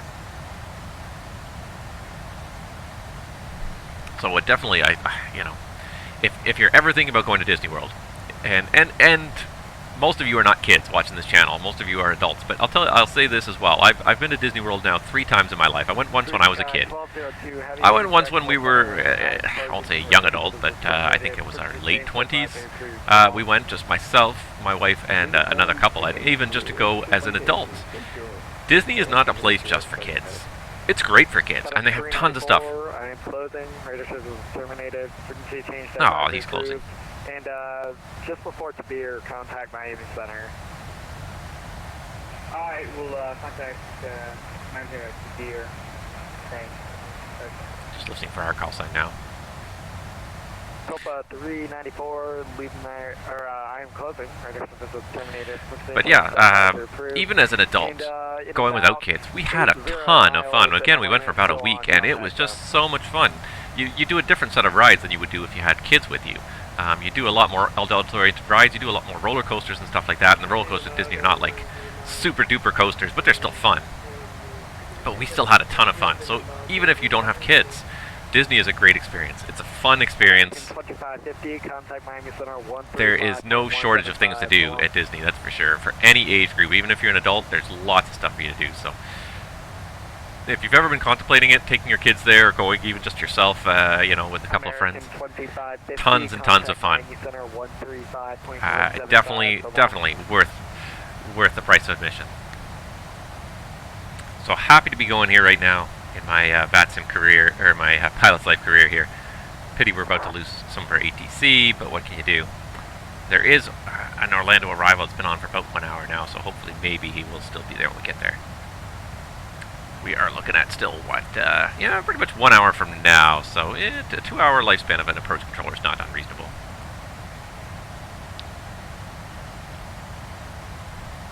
You can see now off the left side of the airplane here, you can start to see the Atlantic Ocean.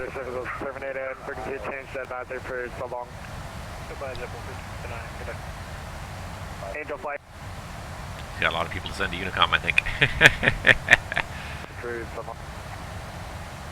Over to Unicom, 9834, thanks for the ATC. Transat 3256, I'm closing, radar service is terminated, frequency change to advisory approved, so long. Back to Unicom for Transat 3256, have a good day. Delta 3410, I'm closing, radar service is terminated, frequency change to advisory approved, good day. Good day. Alright, and we're back. Back to Unicom for a little while, but there is an arrival controller in Orlando, so as we get a little closer, hopefully we'll see him scroll into view on my list here, along with an ATIS, and we'll be able to get set up. We've still got probably about 100 miles before we want to start getting set up for this arrival, so we'll see what we will see. We are slowly getting down the east coast of the U.S. here now. Let's just have a quick little overview here. Where are we? There we are. We just passed FA, so we're over South Carolina now. We passed right over Charlotte pretty much there. We're over South Carolina. We just got to cut through a little bit of Georgia here. We're going to pass almost right over Savannah.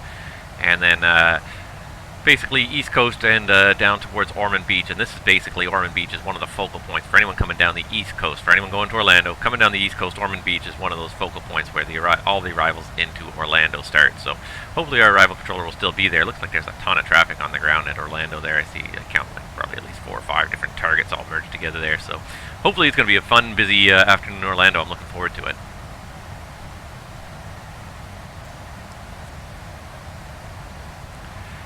What else? Did I finish my rant on Disney World? If you haven't been, go. It's definitely a once-in-a-lifetime experience. I wouldn't say you have to go there every year. I can't believe people that can afford to go there every year. But it's definitely a lot of fun to go at least once. I have to say, I'm glad I went. I had a lot of fun. I think my children had a lot of fun. I think they got some memories to last a lifetime there. I know I did.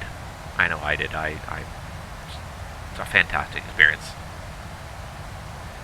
Not that Disney World's the only thing to do in Orlando, of course. Orlando's got so much to do there. You also have SeaWorld, Universal Studios, which I also have been 2 years ago, and that was a lot of fun as well at the time.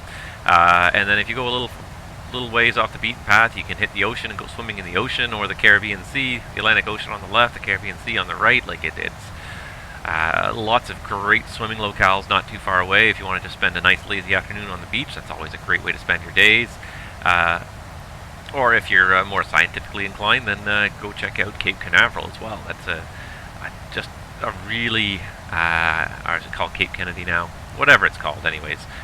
Wherever they launch the rockets from, that's another great reason to go visit Central Florida, and really need to kind of see some of the stuff there. You don't get a sense of scale of the space program until you actually go to visit there. You see all the buildings, but the buildings are so oddly scaled, you don't realize the scale of anything there until you actually go see it in person.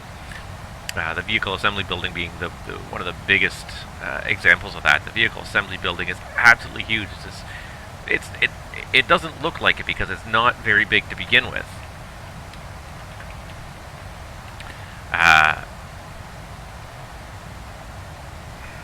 So if you've never seen it, the vehicle assembly building is where basically they used to put together the space shuttle and all the different rockets. Basically, since NASA started their space program, they built this giant building that they can actually roll the rockets in and out of vertically. It's got these giant doors on both sides, and you can roll rockets in and out. Then they put all the rockets together, they put them on the launch pads, put all the different pieces together, hook them all up, and then they roll them over to the launch pad. And it looks big when you start looking at it with these pictures, with cars and stuff in the foreground. The one thing, and I'm pretty sure I remember that when I went to go visit it years and years ago, there's a giant American flag here painted on the side of the building. Each star on this flag is 6 feet across. Each star on this American flag right here is 6 feet across. That's the first time. When you hear that for the first time, that's when you start to really get a sense of scale of how big this building actually is. Like you look at it, and it's a big square building. You don't get a sense of how big it is until you try to get some distance reference, and then you realize, holy crowley, like this building is like 400 feet tall. Like it's absolutely massive how tall this building is, but you don't realize it. The scale of everything in the space program, like everything in the space program is, these rockets are huge. The Falcon 9 that SpaceX just launched just a couple of weeks ago, would have taken up most of this building here, like certainly vertically. Like it's not like it takes up the whole building, but vertically they would have had to raise the doors almost to the top to get the thing in and out. Like you can't imagine how big these rockets are because you see them from so far away with nothing really ever nearby to scale them, to give them that sense of scale. There's not usually too many vehicles in sight. You don't get that sense of scale until you actually go there and you sort of try and put some kind of scale to it. Otherwise, you just see them as just buildings. We just know that it's a vehicle assembly building, but it's a massive building. I assume it's in some degree of detail here in P3D. I don't think we fly right over the Space Coast. I think the arrivals take us a little bit away from the Space Coast, but you might see it from a bit of a distance.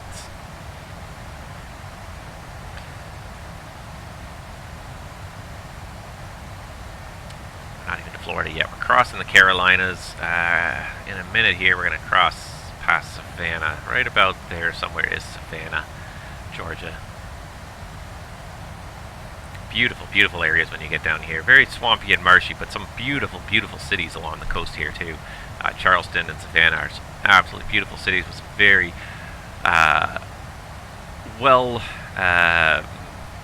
not restored, but well-kept downtowns where a lot of the original buildings are still being kept and maintained. So very beautiful cities to visit. It's a pity we don't have Jacksonville Center anymore, but what are you going to do? Can't win every time. Once we get to about 150 miles back from our top of descent, that's usually when we should start preparing for our arrival. So we're looking at about 75 more miles to go, just trying to find some things to chat about until we get to that point.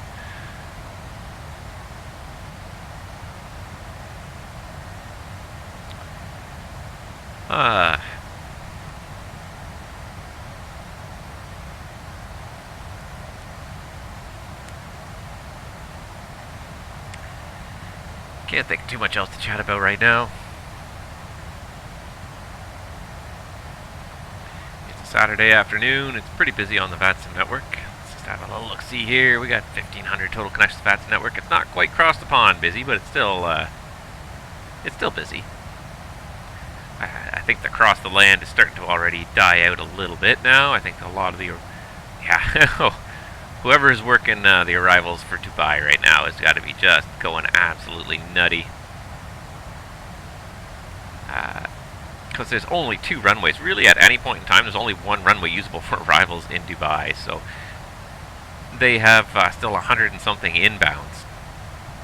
You know, a typical runway can handle about 30 operations an hour, 30, maybe 45 if you can really get like a high density of operation with only arrivals and no departures, which is fine because Dubai actually has 2 runways, but they're so closely placed, so closely spaced that you can't do arrivals and departures simultaneously, but you can have 1 departure lined up and another one for arrivals. So basically 1 runway is going to be dedicated to arrivals. You're still looking at a capacity of maybe 30 to 40 aircraft per hour, especially in the VATSIM world where you can't necessarily maintain ideal spacing. The controllers are not as experienced, the pilots are not as experienced. You can.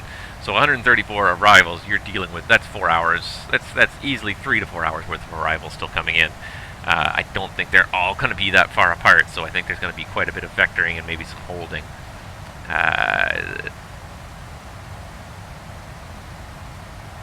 The traffic starts to peter out just after 20 Zulu, but between now and 20 Zulu there's probably 100 arrivals, and that's going to be tight for them to handle that many. I think there are going to be some holds or some delaying vectors inbound to Dubai looking at that traffic flow.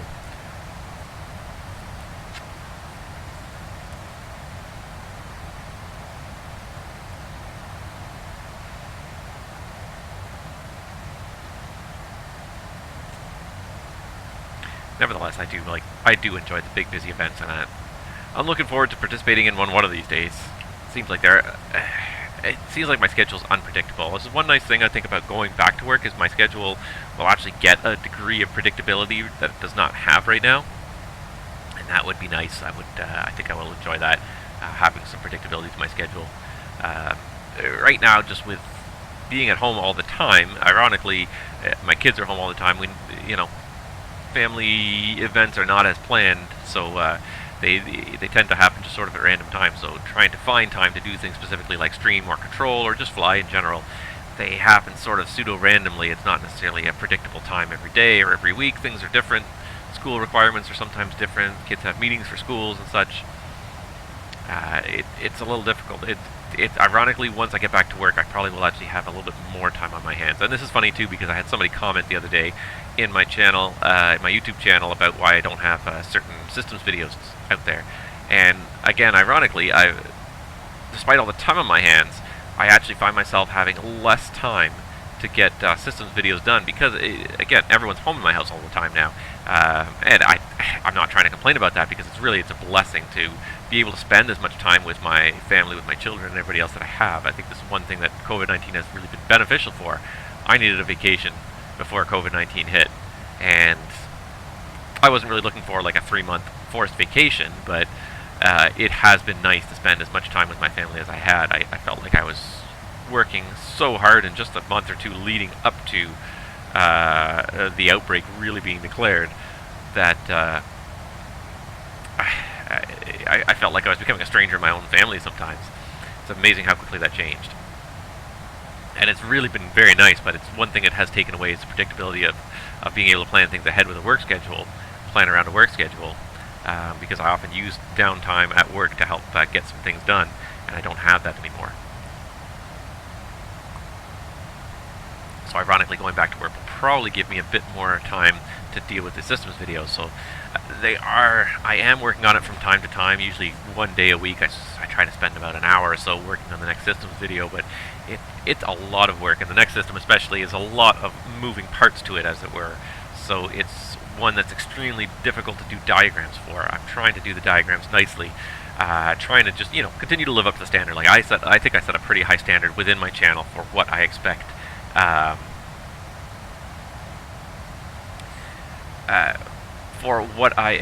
people to or what I expect from my videos, I should say. That's what I'm trying to say. Sorry. I set a certain standard for that, and it takes a long time. It just takes a lot of effort, a lot of detail to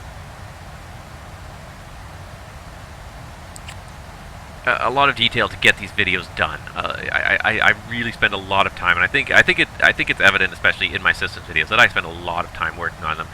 A lot of time on the research, a lot of time just making sure that I am happy with the way the video looks overall, and that it's accurate, it's presenting good information. So I definitely don't want to rush them, and that's probably that's what it comes down to. Is it probably for every systems video out there that you see, I probably put 30 to 40 hours worth of work into it, which doesn't sound like that much, but when you're only contributing an hour here or half an hour there whenever you have spare time, it could take a long time to get these videos out there and done. Just the audio tracks alone, recording the audio tracks for these videos alone takes 3.5 to 4 hours sometimes. I usually sit down and do them all in one go, and it takes 3.5 to 4 hours. Doing the diagrams just takes hours and hours and hours, sometimes painstaking hours, just trying to get these things to look reasonably realistic and be reasonably good representations of the systems that they are trying to represent. I think we are just coming up over Savannah here in the next little bit. I think one of these, the airport's just coming up very soon here. So this is why. Like I put effort in, but it's a spare time. It's a hobby like anything else. So I put in time when I have the chance, but I don't have time all that often. So they just get done in little spurts. And I have to say that the next one is not coming along quickly because, again, a lot of moving parts, and I'm trying to debate how much of the diagrams I want to actually have moving to show how the different parts interact. So I haven't really done too... I finished most of the diagrams, and we're actually into putting together the actual video presentation itself. But out of that, I would say I'm maybe 25% done the video presentation, putting together the actual video itself. So still probably another month or so of work at the rate I'm going. Anyways, I'm going to try and pick up the rate a little bit because I know you guys really like these videos, the systems videos, and I want to get them done. I don't like taking forever with them, but just just a lot of work involved. Okay, so we're showing 170 miles to top and drop. We're going to start setting up for the arrival into Orlando soon. Hopefully we will still have ATC for our arrival. It's still showing up anyways, so what I will do right now is I just need a short little break from the flight deck to use the lav. So we'll hop out here for a minute, and then once we come back we'll start setting up for the arrival. So this time I'm just going to be gone for about 2 to 3 minutes, and then we'll be back, guys.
Alright guys, back with you. We're just sailing over the city of Savannah here, so if I just take it out of cinematic mode here, the airport should be, well, there it is, right there on the left. That's the Savannah airport right there.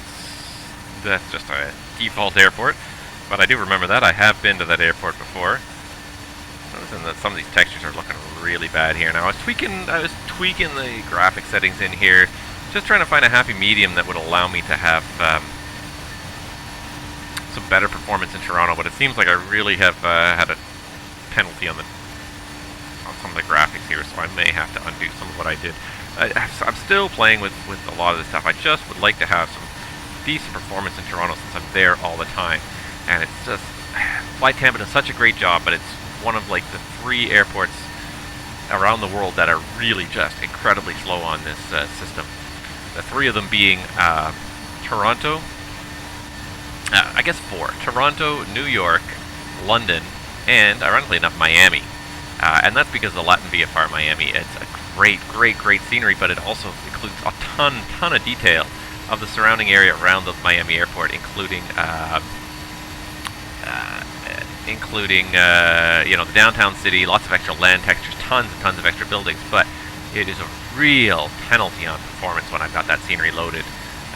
It's along the same lines as Toronto. You're into, you know, you're into mid-teen frame rates. So it looks really good, but boy, just not smooth at all. Alright, but let's hop back in that flight deck, because it's time to start getting set up for this arrival into Orlando here, and I'm just wondering, are we close enough to get... Oh, we are! Request controller info, we have got an ATIS for Orlando. So let's have a quick look at it here, and it's just, I'm just bringing it up here in the V-pilot here. Information, Delta at 1653, Zulu, winds variable at 3, 10 miles, scattered 44, scattered 12, broken at 25,000, temperatures 30, beautiful day down there, 19 degrees, altimeter 2, 999er. We can set that while we're thinking about it here.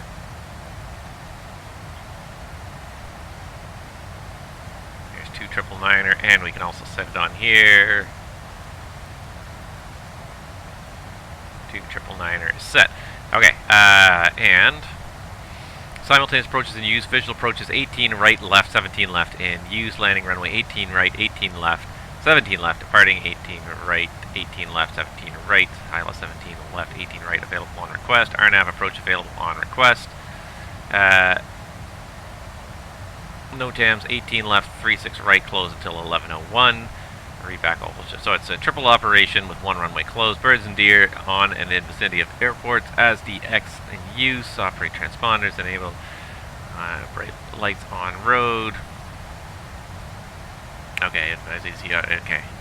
Okay, so we're landing south now. That's the first thing. So we got to switch to a south flow, which is going to accelerate our top of descent point. It's going to move up our top of descent point, and we're going to have to pick an arrival runway here. So let's go ahead and bring this guy back here. Let's start setting up for the descent. Check. That just makes him run a few flows and things. This doesn't really do too much, but that's what sort of triggers him to start his flow. So let's chart clip this now. Go into KMCO. We're going to need to edit some stuff here. Let's see here. So we are on the SeaWorld 4 RNAV arrival. Let's choose airport, and let's also do parking. I'm not sure which of those 2 terminals we're going to use, so we'll put both of them in there for now. Alright, so let's start by looking at SeaWorld 4 RNAV arrival, because usually there might be a hint on the arrival charts as to what runway to expect.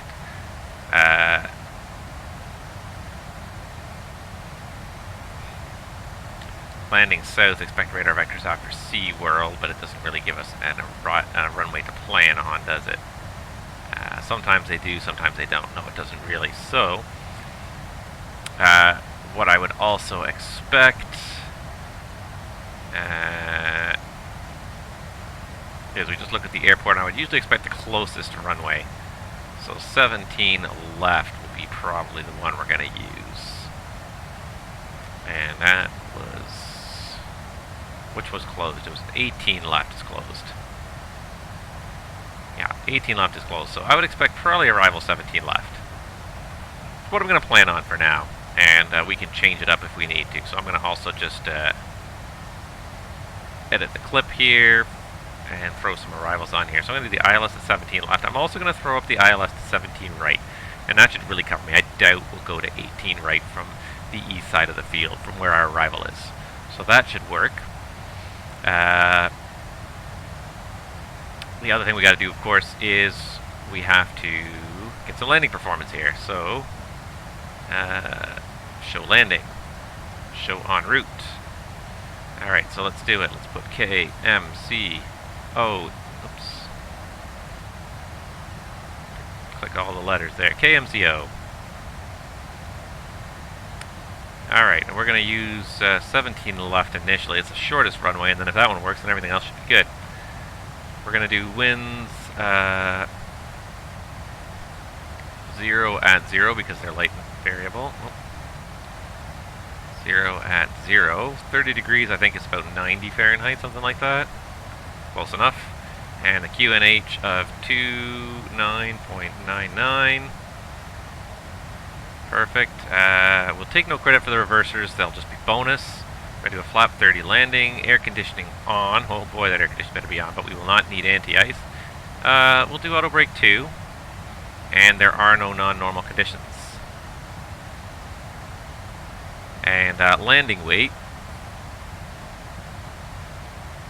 So fuel quantity 5.9 when we get there, plus whatever our ZFW was. 5.9 plus our ZFW 57.5. 63.4. And then again times 2.2. This conversion is getting annoying. I really, really wish this EFB would be in kilos. If the plane is in kilos. 139,480. So we'll say 139,500. And then we can press calc. Gonna calculate. Landing distance required 7902. Landing distance available 9,000. So we have enough room with 1,000 feet to spare. It's not a lot extra, but that's with, again, no thrust reverser credit. The second I take thrust reverser credit, or what I could also do is up it to auto brake 3. Let's up it to auto brake 3 as well, just to buy us a little more. Yeah, that's a little better. 6,000. That gives us quite a bit more margin. So we'll do that. VREF is going to be 151. Yeah, so let's do that. We'll do a auto brakes 3 on this one. So let's go ahead and just set this guy up here for the arrival. So star, yes. ILS, yes. Landing flap 30. Bleeds on. Final approach altitude. Oh, back to the charts. Terminal charts. ILS 17 left. So final approach fixed altitude 1,500 feet. 1,500. Minimums appear to be 290. And for the missed approach, we have to climb to 3,000. Appears to be the bold altitude there. 3,000. We're going to use auto brake 3 as the XCS. Single engine taxi, no. And we're going to park at a gate. We'll figure out the gate later. Alright, and that seems to be everything we need from there. Perfect. Good. The other thing we need to do, of course, is reprogram our FMS. I'm going to go to my AviaWorks, as always. 1 second here. Alright.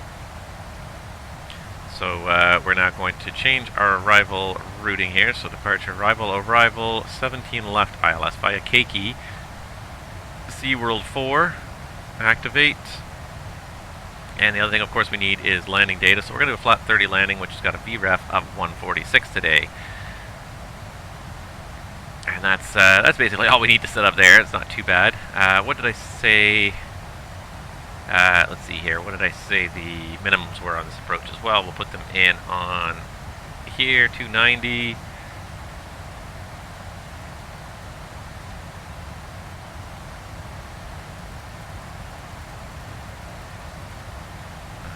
Too far, 290. There we go. Alright, and now top of descent point's quite a ways away, but I think what we'll find when we have a quick look here as well at the chart clip for the SeaWorld 4 RNAV arrival is that there's an expect in here that we should probably be going with. So Ormond Beach, we expect Lana at 12,000 and 250 knots. That'll change this big time because it's not in there yet. 250 at 250 at what is it? 12,000, 11,000, 12,000. And that's about the time we'll probably get to call the arrival controller there in Orlando at Llama. Llama? Yeah, Llama. This might start the descent almost now.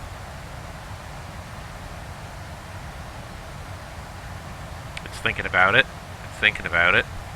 Top of descent there in 40 miles. So, all right, coming up quick to our top of descent now. Oh, this is going pretty quick. Good. I like it to go quick though.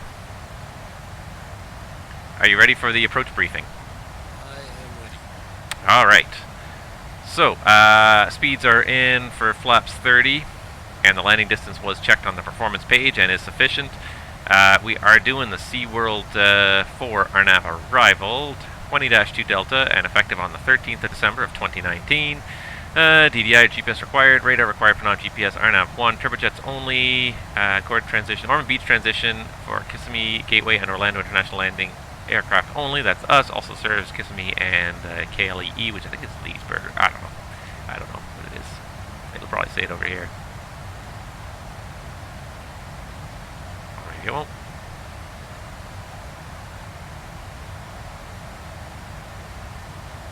Yeah, there it is, Leesburg, Florida. Perfect.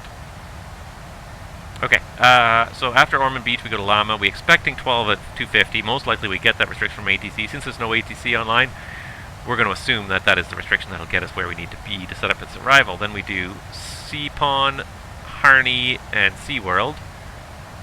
Seapon, Harney, and SeaWorld. And then we expect radar vectors after SeaWorld, most likely. Rames, MIC-X, and knobs. Rames, MIC-X, and knobs are there, but like I said, probably we'll be talking to the Orlando arrival controller, and probably after SeaWorld we're going to start setting up for that arrival.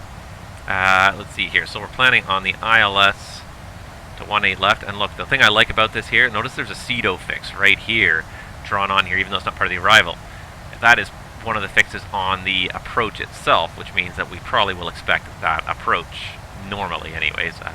Terminal charts, didn't need to do that. Show me chart clip for the ILS to runway 17 left. And any second now, we're going to get a little complaint here. And actually one thing I realized I did do here is from my previous flight, I have pause and top of descent on. We're going to turn that off. All right. Let's see here. Orlando International ILS 17 left, 21-1, the 21st of May 2020, 110.95, and the inbound course 185. Set inbound course your side 185. Set course your side 185.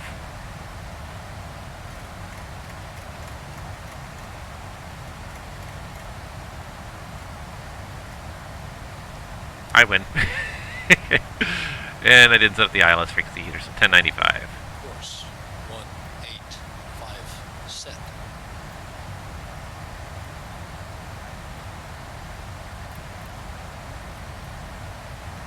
$10.95.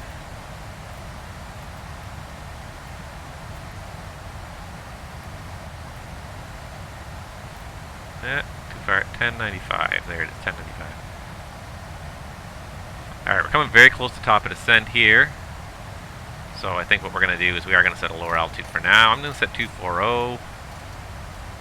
And then we are in VNAV mode, so we should start descending automatically. So we come down the east coast here into Florida. Are we in Florida yet? I think we're very close if we're not already in it. Yeah, I think we're just passing a beam Jacksonville, so this is the Florida coast here. Okay, yeah, back to the approach. Okay, so let's really do this approach briefing now. So 110.95 and the final approach course 185. So we got 110.95 set twice. We've got 185 set twice. Glide slope at Cocos 1500. And that should be on here. Yep, 1500 at Cocos. ILSDA 290. We've got 290 barrels set. And the touchdown zone at, should say 90 feet there. I'm just having a little hard time zooming in enough. Let's do this. There we go. Touchdown zone at 90 feet. MSA, all sectors around the Orlando VOR on the airport, basically. Almost. No, it's a little north of the airport. 3,000 feet. Missed approach is climb to 500 feet, then a climbing left turn to 3,000 on a heading of 100. So straight ahead to 500 feet, then a left turn heading 100 and outbound on the Orlando 140 radial to the Presque intersection at 16 DME and hold. Continue climbing and hold to 3,000. So after 17 left comes 500 feet, heading 100 to intercept 140 to Presque and hold at Presque. That's good. Notes, radar required for procedure entry, DME or radar required. Simultaneous approach authorized. Bright lights on highway midway between 17 left and 17 right. Maybe mistaken for runway lights. Fortunately, it's BMC, so we should see the runway. PG sign out, glide path, not coincident. No notes on this plan here. It's going to be a standard 3-degree glide slope with poppies on the left, ALSF2 lighting system, but it'll probably be turned off anyways because it's a beautiful day out here. And yeah, so it's Cedo 2500, Cocos at 1500, so we'll probably expect to join somewhere around Cedo. And the RVR is 1800 or a half mile required. Do I hear the engine cycling down? Yep, we're just hit our top of descent there. Let's finish this approach briefing up really quick here. Airport info first. Alright, so we're going to land on 17 left. Convenient left turn off the runway. If we can make Foxtrot, that makes it easy because then we just straight out onto the bridge. I think we'd normally go to airside 4, I think. I know Air Canada goes to airside 4, so I'm going to just assume Transat probably goes to airside 4 as well.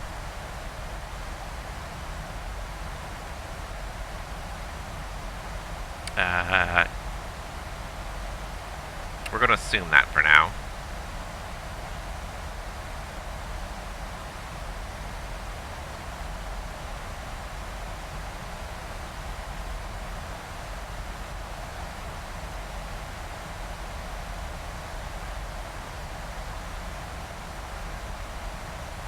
So we're going to pick a gate here on airside 4. So let's have a quick look here and just see what we've got at airside 4. Gates are 70s, 80s, and 90s. So we'll have to just have a look for a gate in the 70s, 80s, and 90s.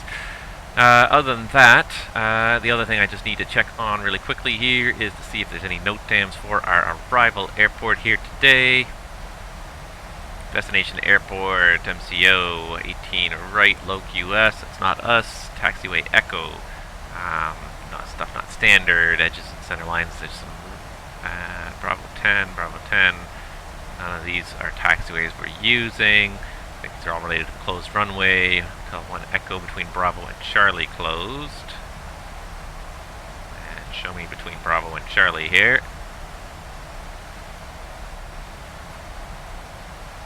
Yeah, it's over on the other side. Okay, good. Keep going. Sometimes it can be challenging to pick out enough useful NOTAMs through all of these NOTAMs. Area ramp closed, run up area 1 closed.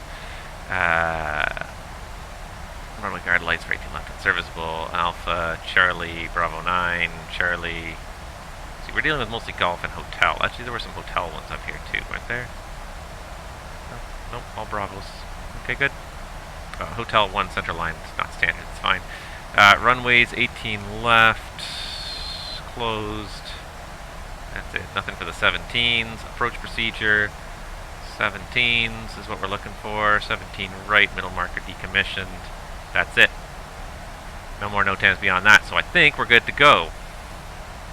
We're almost at 240, so I'm going to go ahead and set the 12,000 for the Llama crossing, and that should get us nicely into the terminal airspace. And away we go. Down we go, guys. Let's do this.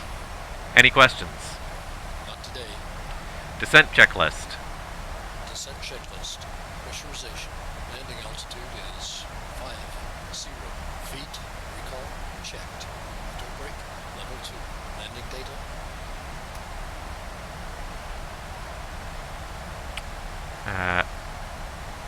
VREF 146. Minimums 290 feet. Sure about that? VREF 146.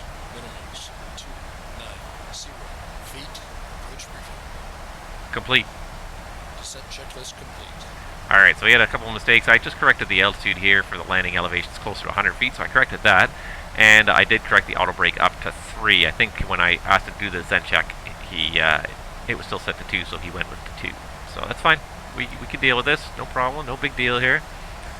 Looks like we're on track to cross Lama at 12,000. The green arc's right there. It's all coming together nicely as we head down the Florida coastline here and get ready to check in at the Orlando airport. Show me VP pilot. Yep. Orlando approach is on 124.8. So we're going to get 124.8 ready to go right now. There it is. And we'll give him a call another 20 miles. I think just crossing over Beach. We'll give him a call just before we level off at 12,000 Atlanta. That sounds pretty good.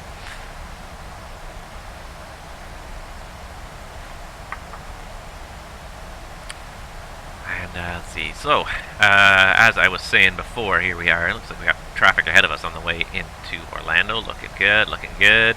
Staying busy. So this right here is the Kennedy Space Center, or Cape Canaveral, or whatever you want to call it, the Space Center, where they all launch their rockets from. So we're turning inbound sort of now. We're crossing the coastline. It's almost a beam the airport. We might take a glance as we just make the turn at Harney here before we make the turn, just to see if we can see anything of the vehicle buildings there. There's also a runway here. Yeah, there it is. Titusville, which is NASA's airport at the Kennedy Space Center.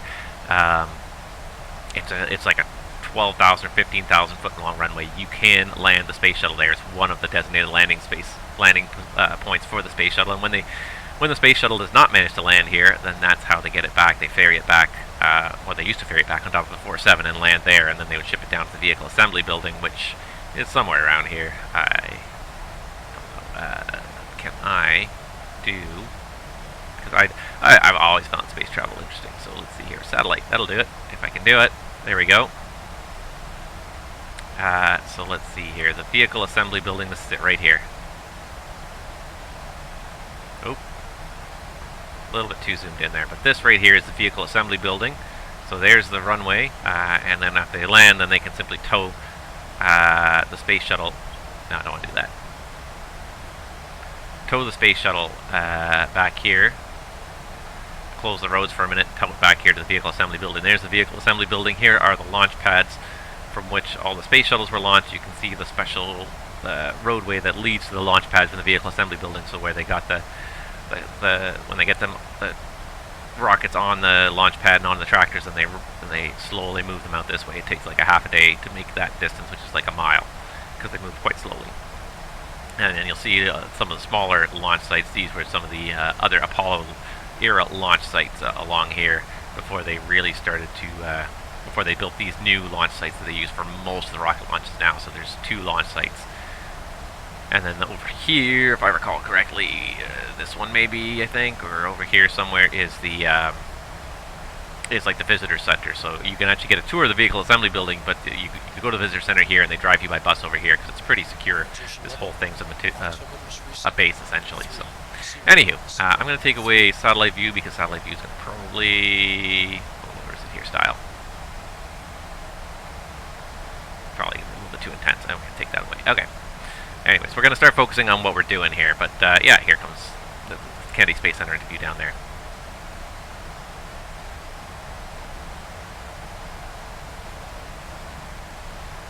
Transition set 2999.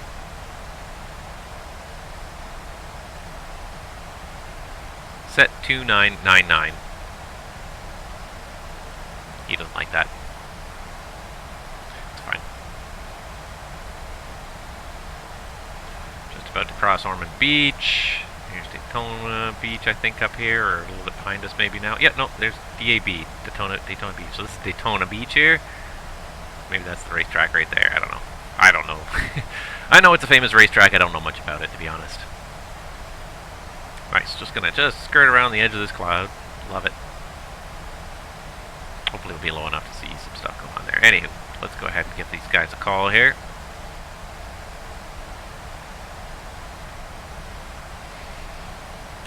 Orlando approach, good afternoon, Transat 3256, 15,000 descending 12,000 across Lama 250 knots. Transat 3256, Orlando, stand by just a sec. Number Juliet Echo Sierra 58 Kilo, Orlando departure calling on 122.8, change to my frequency 124.8. Now it looks like it might be a little bit of help slowing down here. She doesn't really want to slow down. But she's going to level up. 3256, Orlando ident. Ident, Transat 3256, and we have information Delta. Thank you. There's the ident going. So it's going to level off. 3256 for contact 13,000, 10 miles north of Lama. Do you have a runway preference? We are set up for 17 left for Transat 3256. 3256, roger. Turn right heading 200 to Sun maintain 100,000. Back to this visual approach, runway 17 left, Orlando altimeter 29902. Alright, a right turn heading 200, and I believe you said 9,000 for the descent? 3256, affirmative, and the altimeter 29999. 2,999, 9,000, heading 200, Transat 3256. Alright, there we go. Vectors for the visual already. And if we just take a peek over here, you can't really see it, but the Space Coast is right over there. I like the Space Coast. I'm not a rocket nerd or anything like that, but I just think it's interesting. 58 Kilo, Orlando. Alright, so let's do, let's see, we're in VNAV pass still. I'm going to switch it to level change, so we lose our speed here. We should be 250 anyways at this point. We might need to expedite our descent a little bit. Let's see how it works here. I think what I'll do is let's do direct to Keiki on here. Yeah, I think you're right. I think drag required. Thank you. FMS. Alright, so let's do direct to Keiki. Departures, good afternoon. Cessna 58 Kilo with you. Actually, let's do, yeah. Cessna 58 Kilo, Orlando departure. That's a controlled airport. You can't taxi and take off without talking to me. Turn taxi via runway 25, turn right on. Alright, so now we got 182 inbound to Keiki there, so that looks good. It's more or less straight towards the field. Roger, taxi off Alpha 2, hold short on Alpha. And we are quite high, so we're going to have to start getting this ready here. And approach checklist. 2999 set. 2999 set. Approach checklist complete. There we go, that was easy.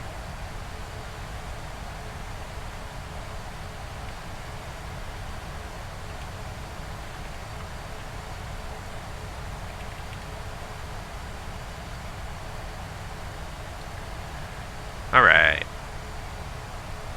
We're now entering the final phase here. We're just getting ready. Oop, a little scenery jump there as we got close to the airport. A little cloud jump there. Departure November 5, Juliet Echo 58 Kilo, holding short on Alpha, ready to copy. Number Juliet Echo 58 Kilo, right. Cleared to the 9,000, we're going to be a little bit here. Vectors Tipster, Tango, Papa, Sierra, Tango, Romeo, Direct Treasure, Tango, Romeo, Victor, Victor 3 to Palm Beach, Papa, Bravo, India, Direct, maintain 1,500, expect 4,000, 5 minutes after departure, departure frequency 124.8, squawk 0607.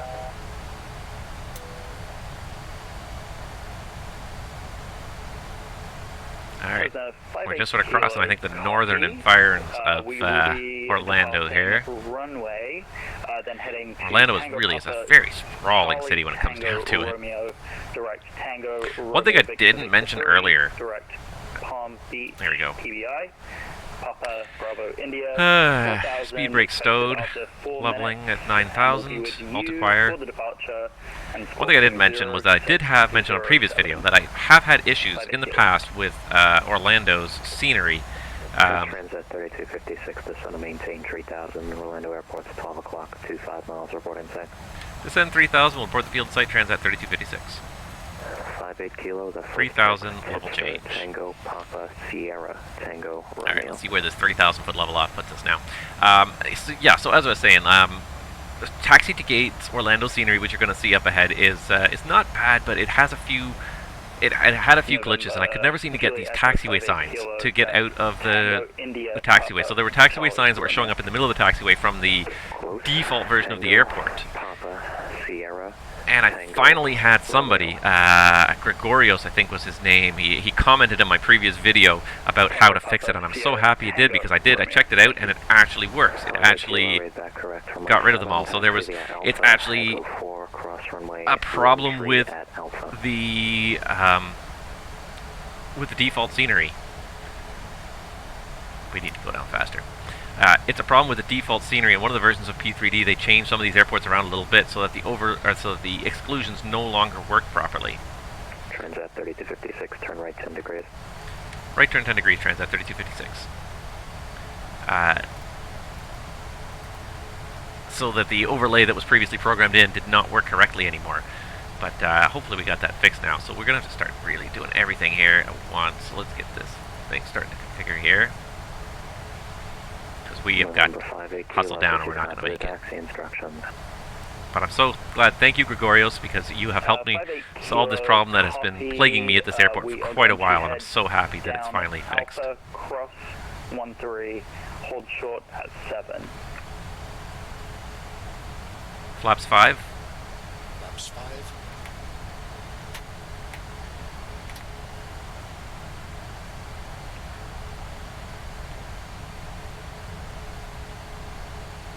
Airport should be off there somewhere. I think that's that pale area's over there, maybe? Should be coming to the site shortly here. Transat 3256, turn right another 10 degrees. Right 10 more degrees, Transat 3256. There's heading 220. 3256, you are a little bit high. If you need a vector for descent, let me know. Yeah, we're hustling down. Give us a moment, we'll figure it out. And we need to get to... Orlando departure, this is 58 Kilo. Do you need me to hold short on 13 or may I cross? You can cross runway 13 Alpha and continue your taxi. I think now... 58 Kilo, I think now we're going to be... Approach good day, Copa 434 inbound, bear 1000. Copa 434 Orlando approach, expect vectors, visual approach, runway 17 right, the Orlando altimeter. Oh, there's the airport. 9 or 8. Altimeter 2909. Yeah, we're a little bit high. We're not losing speed fast enough, I don't think. Confirm the LS for the 17 right. Visual approach, runway 17 right. Roger that, visual approach.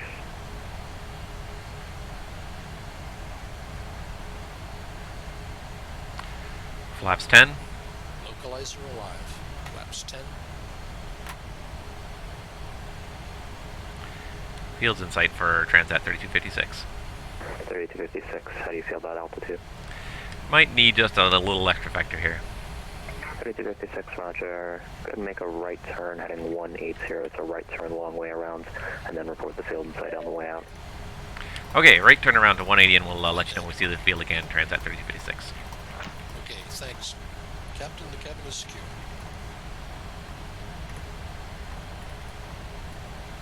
Yeah, we were just a little bit high, so...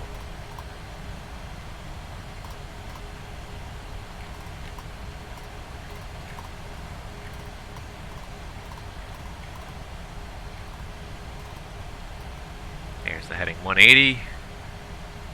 She's going to continue the right turn around. She's a smart airplane. 1011. Cancel last command. Roger. Glide slope alive. You gotta be careful with this guy. You say things and he just starts doing things. And you don't realize he's doing it. Like, you're not saying like anything like that necessarily resembles it, but he tries to interpret it as something he can do.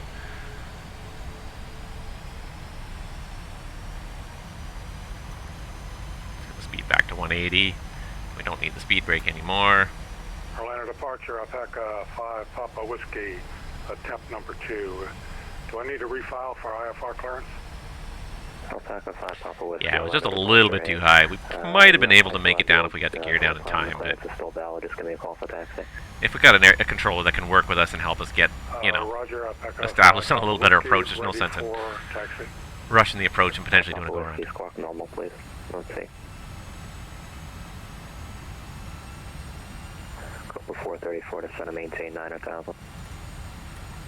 9,000, Copa Okay, 170. 434.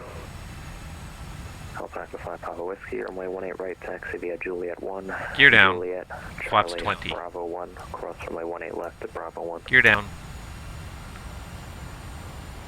Flap 15. Flaps 15. Transat 3256, field in sight again. 3256, thank you. Clear visual approach runway 17 left. Clear to visual 17 left, thank you, Transat 3256. Actually, do you want 17 right? We closer, shorter taxi. You got a frequency for 17 right?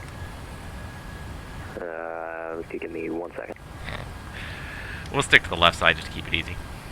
Okay, 3056, visual approach, runway 17 left, and wind variable at 5, runway 17 left, clear to land. Okay, 17 left, clear to land. Thank you for the help anyways, Transat 3256. Orlando approach Delta 6555 on the Figure 6, descending through 23.6. Alright, so we're going to put 1500 for Cocos in there. We've got Loc and Glide Slope armed. Delta 6555, Orlando approach, ident.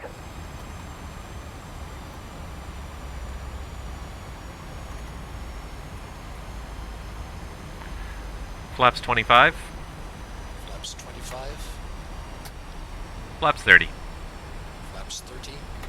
And 6555, taking the altitude. 6555 through 230. Yeah, too much fucking around by myself. Single pilot, just not worth it. 2015 miles northwest Just of Orlando. not worth it sometimes.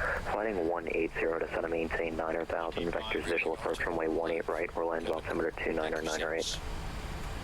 Check. Down to 9,000. Landing checklist. Landing checklist. Engine starts. 18 right. Cobra 430 Auto. to center maintain 6,000. Speed brake. Or continuous, I should have said. 6,000. Armed. 434. Landing gear. Down. Flaps. Orlando, Alpaca. Flaps 5 30, Papa green Whiskey. light. Juliet 1, Juliet, Check. right at Charlie. Yeah, I for felt a little Bravo bit like 1, that was going to be cross too much 18 left hold. messing around to get that one in there, so better to be established and stable on the runway we're planning. Charlie, Bravo 1. That was just going to be way too much messing around to try and change that localizer by myself. I think there's a command to make the FO do it, but I don't know it well enough, so. If I had a real FO, Approach fix. I would have done it. Juliet 1, Charlie. Missed approach Copy. altitude is not set. Juliet 1. Set Missed Approach altitude 3000.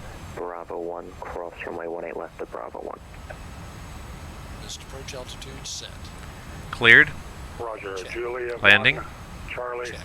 Juliet, Charlie, Bravo 1, cross 18 left. 1,000. Stable. November 58 Kilo, I'm a big fan of sitting on a taxiway, but are you going to move anytime soon? Kind of sarcastic guy. Cessna Juliet Echo 58 Kilo, just reprogramming the FMS. I can move over to commuter parking if you need me to. No, you're not in the way, I was just wondering. Alright. Autopilot coming out. Roger, 58 Kilo, thank you so much for your patience.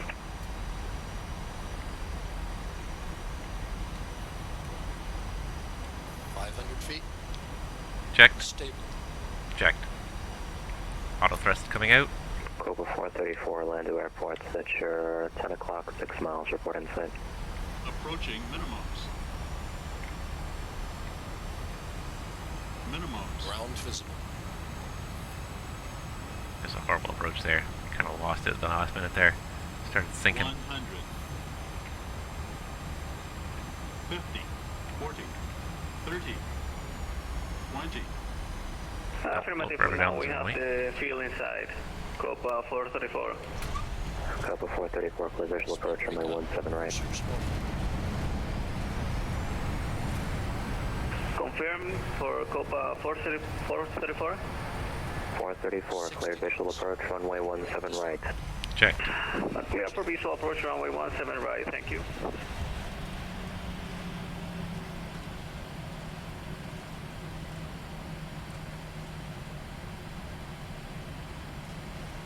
Didn't pick a gate yet.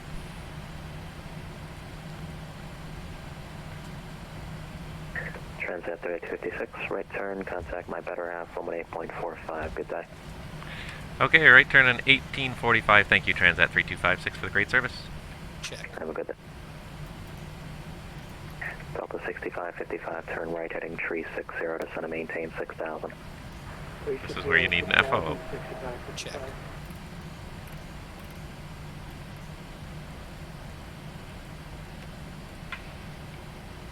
Orlando, ground good A, Transat 3256, vacated on Foxtrot for Terminal 4. Check. Who is calling again? Sorry, changing my audio. Transat 3256, cleared of 17 left for Terminal 4. Transit 3256. And sorry, it broke up completely for Transat 3256 again. I think the ramp via Echo, or which area are you on? Sorry. Just cleared 17 left on Foxtrot.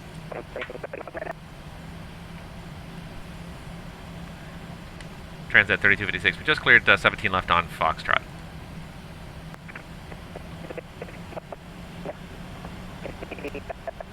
Foxtrot.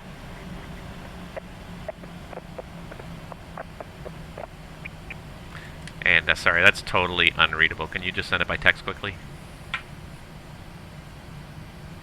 I got Foxtrot, but that's about as far as I can get. I don't know where he wants us to go.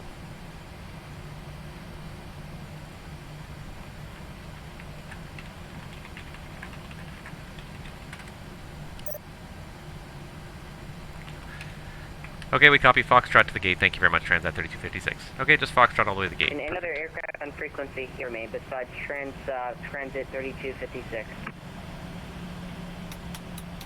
After landing procedures. Summer, good afternoon. All right. Heavy. And we need a gate.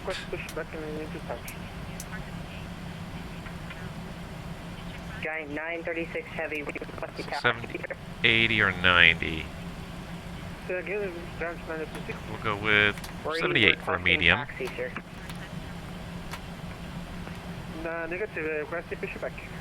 And Delta Airlines, okay. Giant 936 heavy, Command Tower push start. There, so there we go. Now we got some scenery here. There's a highway that goes through the middle of this airport here, between these next between these two outer runways here. All right, so 78. I'm just going to kill the auto thrust warning. 78. Let's find it here. Chart clip, and there it is. 78 will be at the end of that one. So we'll taxi Foxtrot in, and then we'll have to go around the far side. Okay, there we go. Okay, and we're getting there. 46 heavy on that tower, go ahead. Oh, he's much better now. Captain, sir, has some information on board. Oh, he's tower, he's not ground, my bad. We are ready for push and start. Okay, Giant 246 session. Still breaking up, though. You don't need to call for push to start. That's all completely your discretion. Unless you're pushing onto a moving area. If you are pushing onto a moving area, Taxi2Gate, please let me know, so I can give you push and start clearance. Appreciate your notation. I will do that, sir. I will call you back. We'll shut off runway 18 right here. Thank you. Alright, we were not cleared across this runway, so we're not Giant 246. cross it until we get permission. You can push and start, but you have to call me for a taxi to the runway. Understood. Okay. I will call you back in the right to taxi. Giant 246. Thank you. Tower Transat 3256, want to confirm cleared across 17 right? Transit 3256, runway 17, or cross runway 17 right and continue taxi. Thank you, cross 17 right, Transat 3256. Alright, Transat 3256. Cleared across, and we can ask this guy. Confirm cleared across 17 left. Affirm. Cleared to cross. You know, Or 17 right. whoever's calling the UPS aircraft, you're quiet. Set strobe lights to on. Set strobes to on. Be advised, traffic on a 10 mile Transit 3256, be advised, I think someone's traffic is a 737 on a 10 mile final runway 17. Okay, we're expediting across 17 right, Transat 3256. Who is calling? Who is calling? 3 minutes. Checked. UPS 244 heavy on the tower. You're calling for clearance, sir. You're very quiet. I can't really hear you. Set strobes to off. Strobes going off. Hey, Tower, JetBlue 1559. Oh, it's so nice to taxi around here and not have signs in the middle of the taxiways. Thank you, Gregorious, for pointing out that fix. It was a very hard to find fix because it's a file, it's a default scenery file that has to be replaced, that was upgraded, and that doesn't allow sceneries to properly exclude it anymore. But it's very hard. You have to understand how the whole sim works together and how all the sceneries work together in order for it to be fixed. So it's a very complicated fix. I'm very happy that this guy found it for me. I searched for it before. It actually came up as a problem with Jacksonville Airport. There was some add-on scenery for Jacksonville Airport that was not working correctly, and it's part of the same base scenery file that Orlando is in. So when that one got updated, it broke some of the Jacksonville Airport's sceneries as well. But what was discovered was that then replacing it with this previous older version of the scenery, of the base scenery file, also fixed the Orlando airport too, because it broke those two airports and probably a couple others that don't have add-ons. The thing is, a lot of these things that break, you don't realize they're broken until you try to do an overlay, some kind of other scenery on top of it. That's when you suddenly realize, oh, the scenery's not working the way it's supposed to anymore. But it sort of looks okay when you're on it by itself. It's when you start putting another scenery layer on top of it that you realize that they're broken from where they used to be. Start the APU, please. Starting APU. So we gotta come around this end, and then 78's up. Not at the end of this satellite here, but at the end of the next satellite. It looks warm out there, doesn't it? I feel like it's warm just looking out the window. I'm happy to be in Orlando. Oh, there's the traffic. Copa is touching down.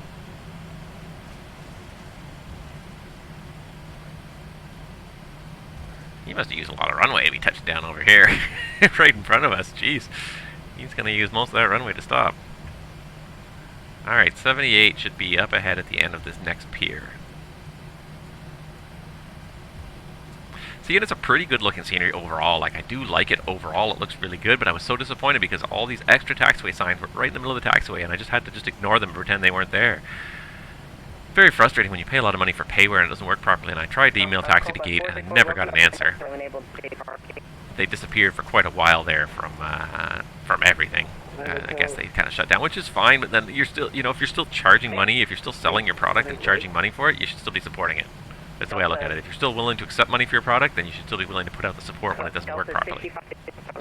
And it wasn't designed for prepared version 4, and that's probably the one reason why I don't complain too bitterly about it. But still, if you're selling it, you should be supporting it. And it really didn't take too much. This Orbex guy.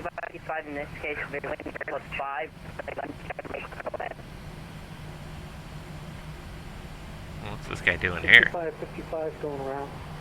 Yeah, he's going around. C5, Delta 65, Roger.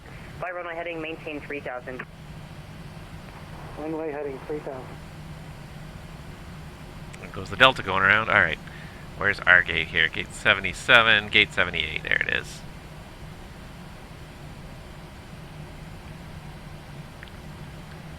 Delta 65, contact line approach 124.8. 124.85, right?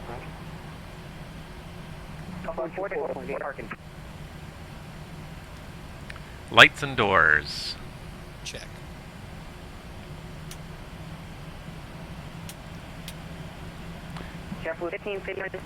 And look, you can even see the train just below the top, just disappearing there. You can see the train that shuttles passengers back and forth between the terminals and the main building there. APU on the bus.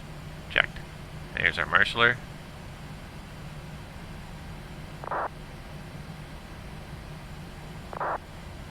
Yeah, I'm able to voice clearance, but you're unreadable for JetBlue 1559.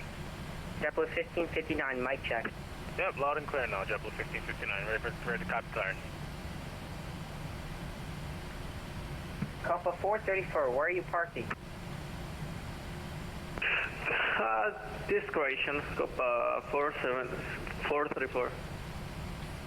Okay, Copa 434, taxi ran via Bravo, good day. Or correction, via hotel, okay. Via hotel. I feel like this guy's not very experienced at this. He sounds like he's struggling a little bit. Yet this audio is just terrible. Something is going on with this computer and it's just making his audio abysmal, which is not making it at all.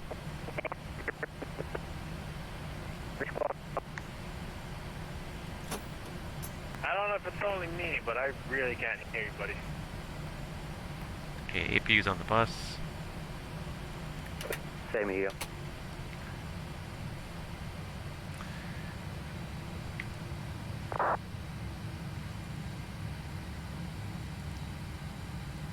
Flight director's off, and we're here. Is this better? Jetway should be operating momentarily. Try to give clearance again. First 1559. JetBlue 1559 is cleared to Atlanta, Jack 6 departures and installed. Maintain 5,000, departures 124.8. I parked a bit too far. GSX is critical of me. But it doesn't matter because we're here, and that's the important thing. That's what really matters, is that, hey guys, we made it. UPS 244, you're requesting clearance to, let's see here, San Juan?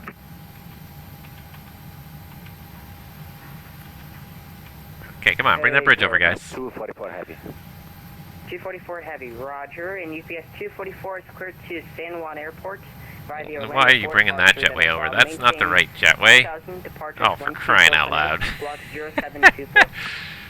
OMG. UPS 244 heavy, clear to our destination, initially climb to 5,000 feet. Squawk 0724. That's funny. It brought the wrong jetway over. Oh, Jesus. Okay, I'm just gonna ignore it. Shutdown checklist. Shutdown checklist. Shutdown checklist. Fuel pumps, off. Probe heat, off. Hydraulic panel, set. Flaps. He never sets it. Was there anyone else that needed anything? Sorry, kind of got put on a little bit of a Flaps rush. up. I was having trouble with my stuff. Up. Parking brake. Set. Engine start levers. Cut off. Weather radar. Okay, cool. Thank you, guys. Off. Off. Shutdown checklist complete. Alright. We are here with some weird jetbirds that's trying to dock with us at like a 75-degree angle for some reason. I don't know what's going on. I'm never going to use Gate 78 again. But regardless, the flight was completed successfully. Passengers are going to start disembarking, and we have another leg of a pilot's life done. We have one leg left to go on this month. So there we go. We made it successfully all the way down to Orlando. Another couple of points in the book for us. We now got 124 points. We're about halfway from first officer to senior first officer. And yeah, there we go. 70 hours.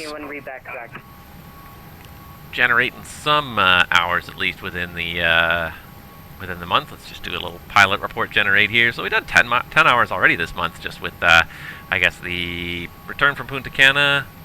Was that 2 ways to Punta Cana? Maybe it was 2 ways to Punta Cana. Yeah, I think this was down, back, and then this Orlando flight added up to 10 hours already. So we're doing pretty good. 737's taken over as a more dominant member of our fleet over the Airbus. And yeah, still, of course, the Dash 8 represents a big proportion of our total flying. But anyways, yeah, we're here, we're done, and another successful leg, and I really do like the scenery. Like, overall, the scenery looks really good. Taxi2Gate did a very good job for the most part. It was just that lack of support that really bugged me, because they did such a nice job, and the scenery looks so good, and it's good to be here now. This is just weird. I guess it must just grab whatever's closest, and it feels like we're just a little bit closer to this one, so no more Gate 78 for me. We'll pick a different gate for our next departure back to Toronto, but yeah, it's a really beautiful airport. They've done a great job modeling it. UPS 244, like I said, push and start to your discretion. Wow, there's a lot of airplanes around here. Thank you. Sorry guys, it's just, I'm not trying to be disrespectful or anything, but it's just a really busy, you know, I can't, like, trying to focus on there's JetBlue right there, but yeah, like just to focus in on the scenery, like it looks really quite good. Like it's nice the way they captured so many different features of the airport. The terminal buildings look really good. Everything looks great. The grass is maybe a little bit too brightly colored green, but then the other thing you'll notice too is that they do have the moving airport trains. So there's a pair of trains that to connect each of these 4 major concourses with the central terminal building here, and those trains are actually running, which is just kind of nice. You can see one moving in the background there. It's kind of neat to have that. It's just, you know, the little animations, but it adds quite a bit of an effect to the whole thing. So It really is a good-looking airport. Taxi2Gate, you did a really good job. I'm just disappointed that you weren't supporting what you'd done, because you did such a good job here. 936, thanks, runway 18 right. But what can you do? So anyways, guys, that's it. That's my stream for today. We're not JetBlue. We are... There are people flying around here, too. It's fun to kind of just creep and see what other people are doing. This guy's pretty far away from us, I guess. Who is calling? There's a Delta here. Giant 246, heavy fall to company 74. Like I said, overall did a very nice job, so it's just a shame when certain things do not work the way they're supposed to and don't look as good as they could. But nevertheless, there we go. There's our airplane right there behind the Delta. Anyways, thank you guys so much for watching. I hope you guys have enjoyed the stream. It was a pretty short flight, and I look forward to doing the flight back and seeing what else the next schedule will bring us. So the next one will probably happen at a bit of a slower pace as we all slowly return to work and start doing more and more time away from home again. But nevertheless, this was fun, guys. Thank you so much for watching. Guys, stay healthy out there, be safe, and we will see you all real soon. Take care.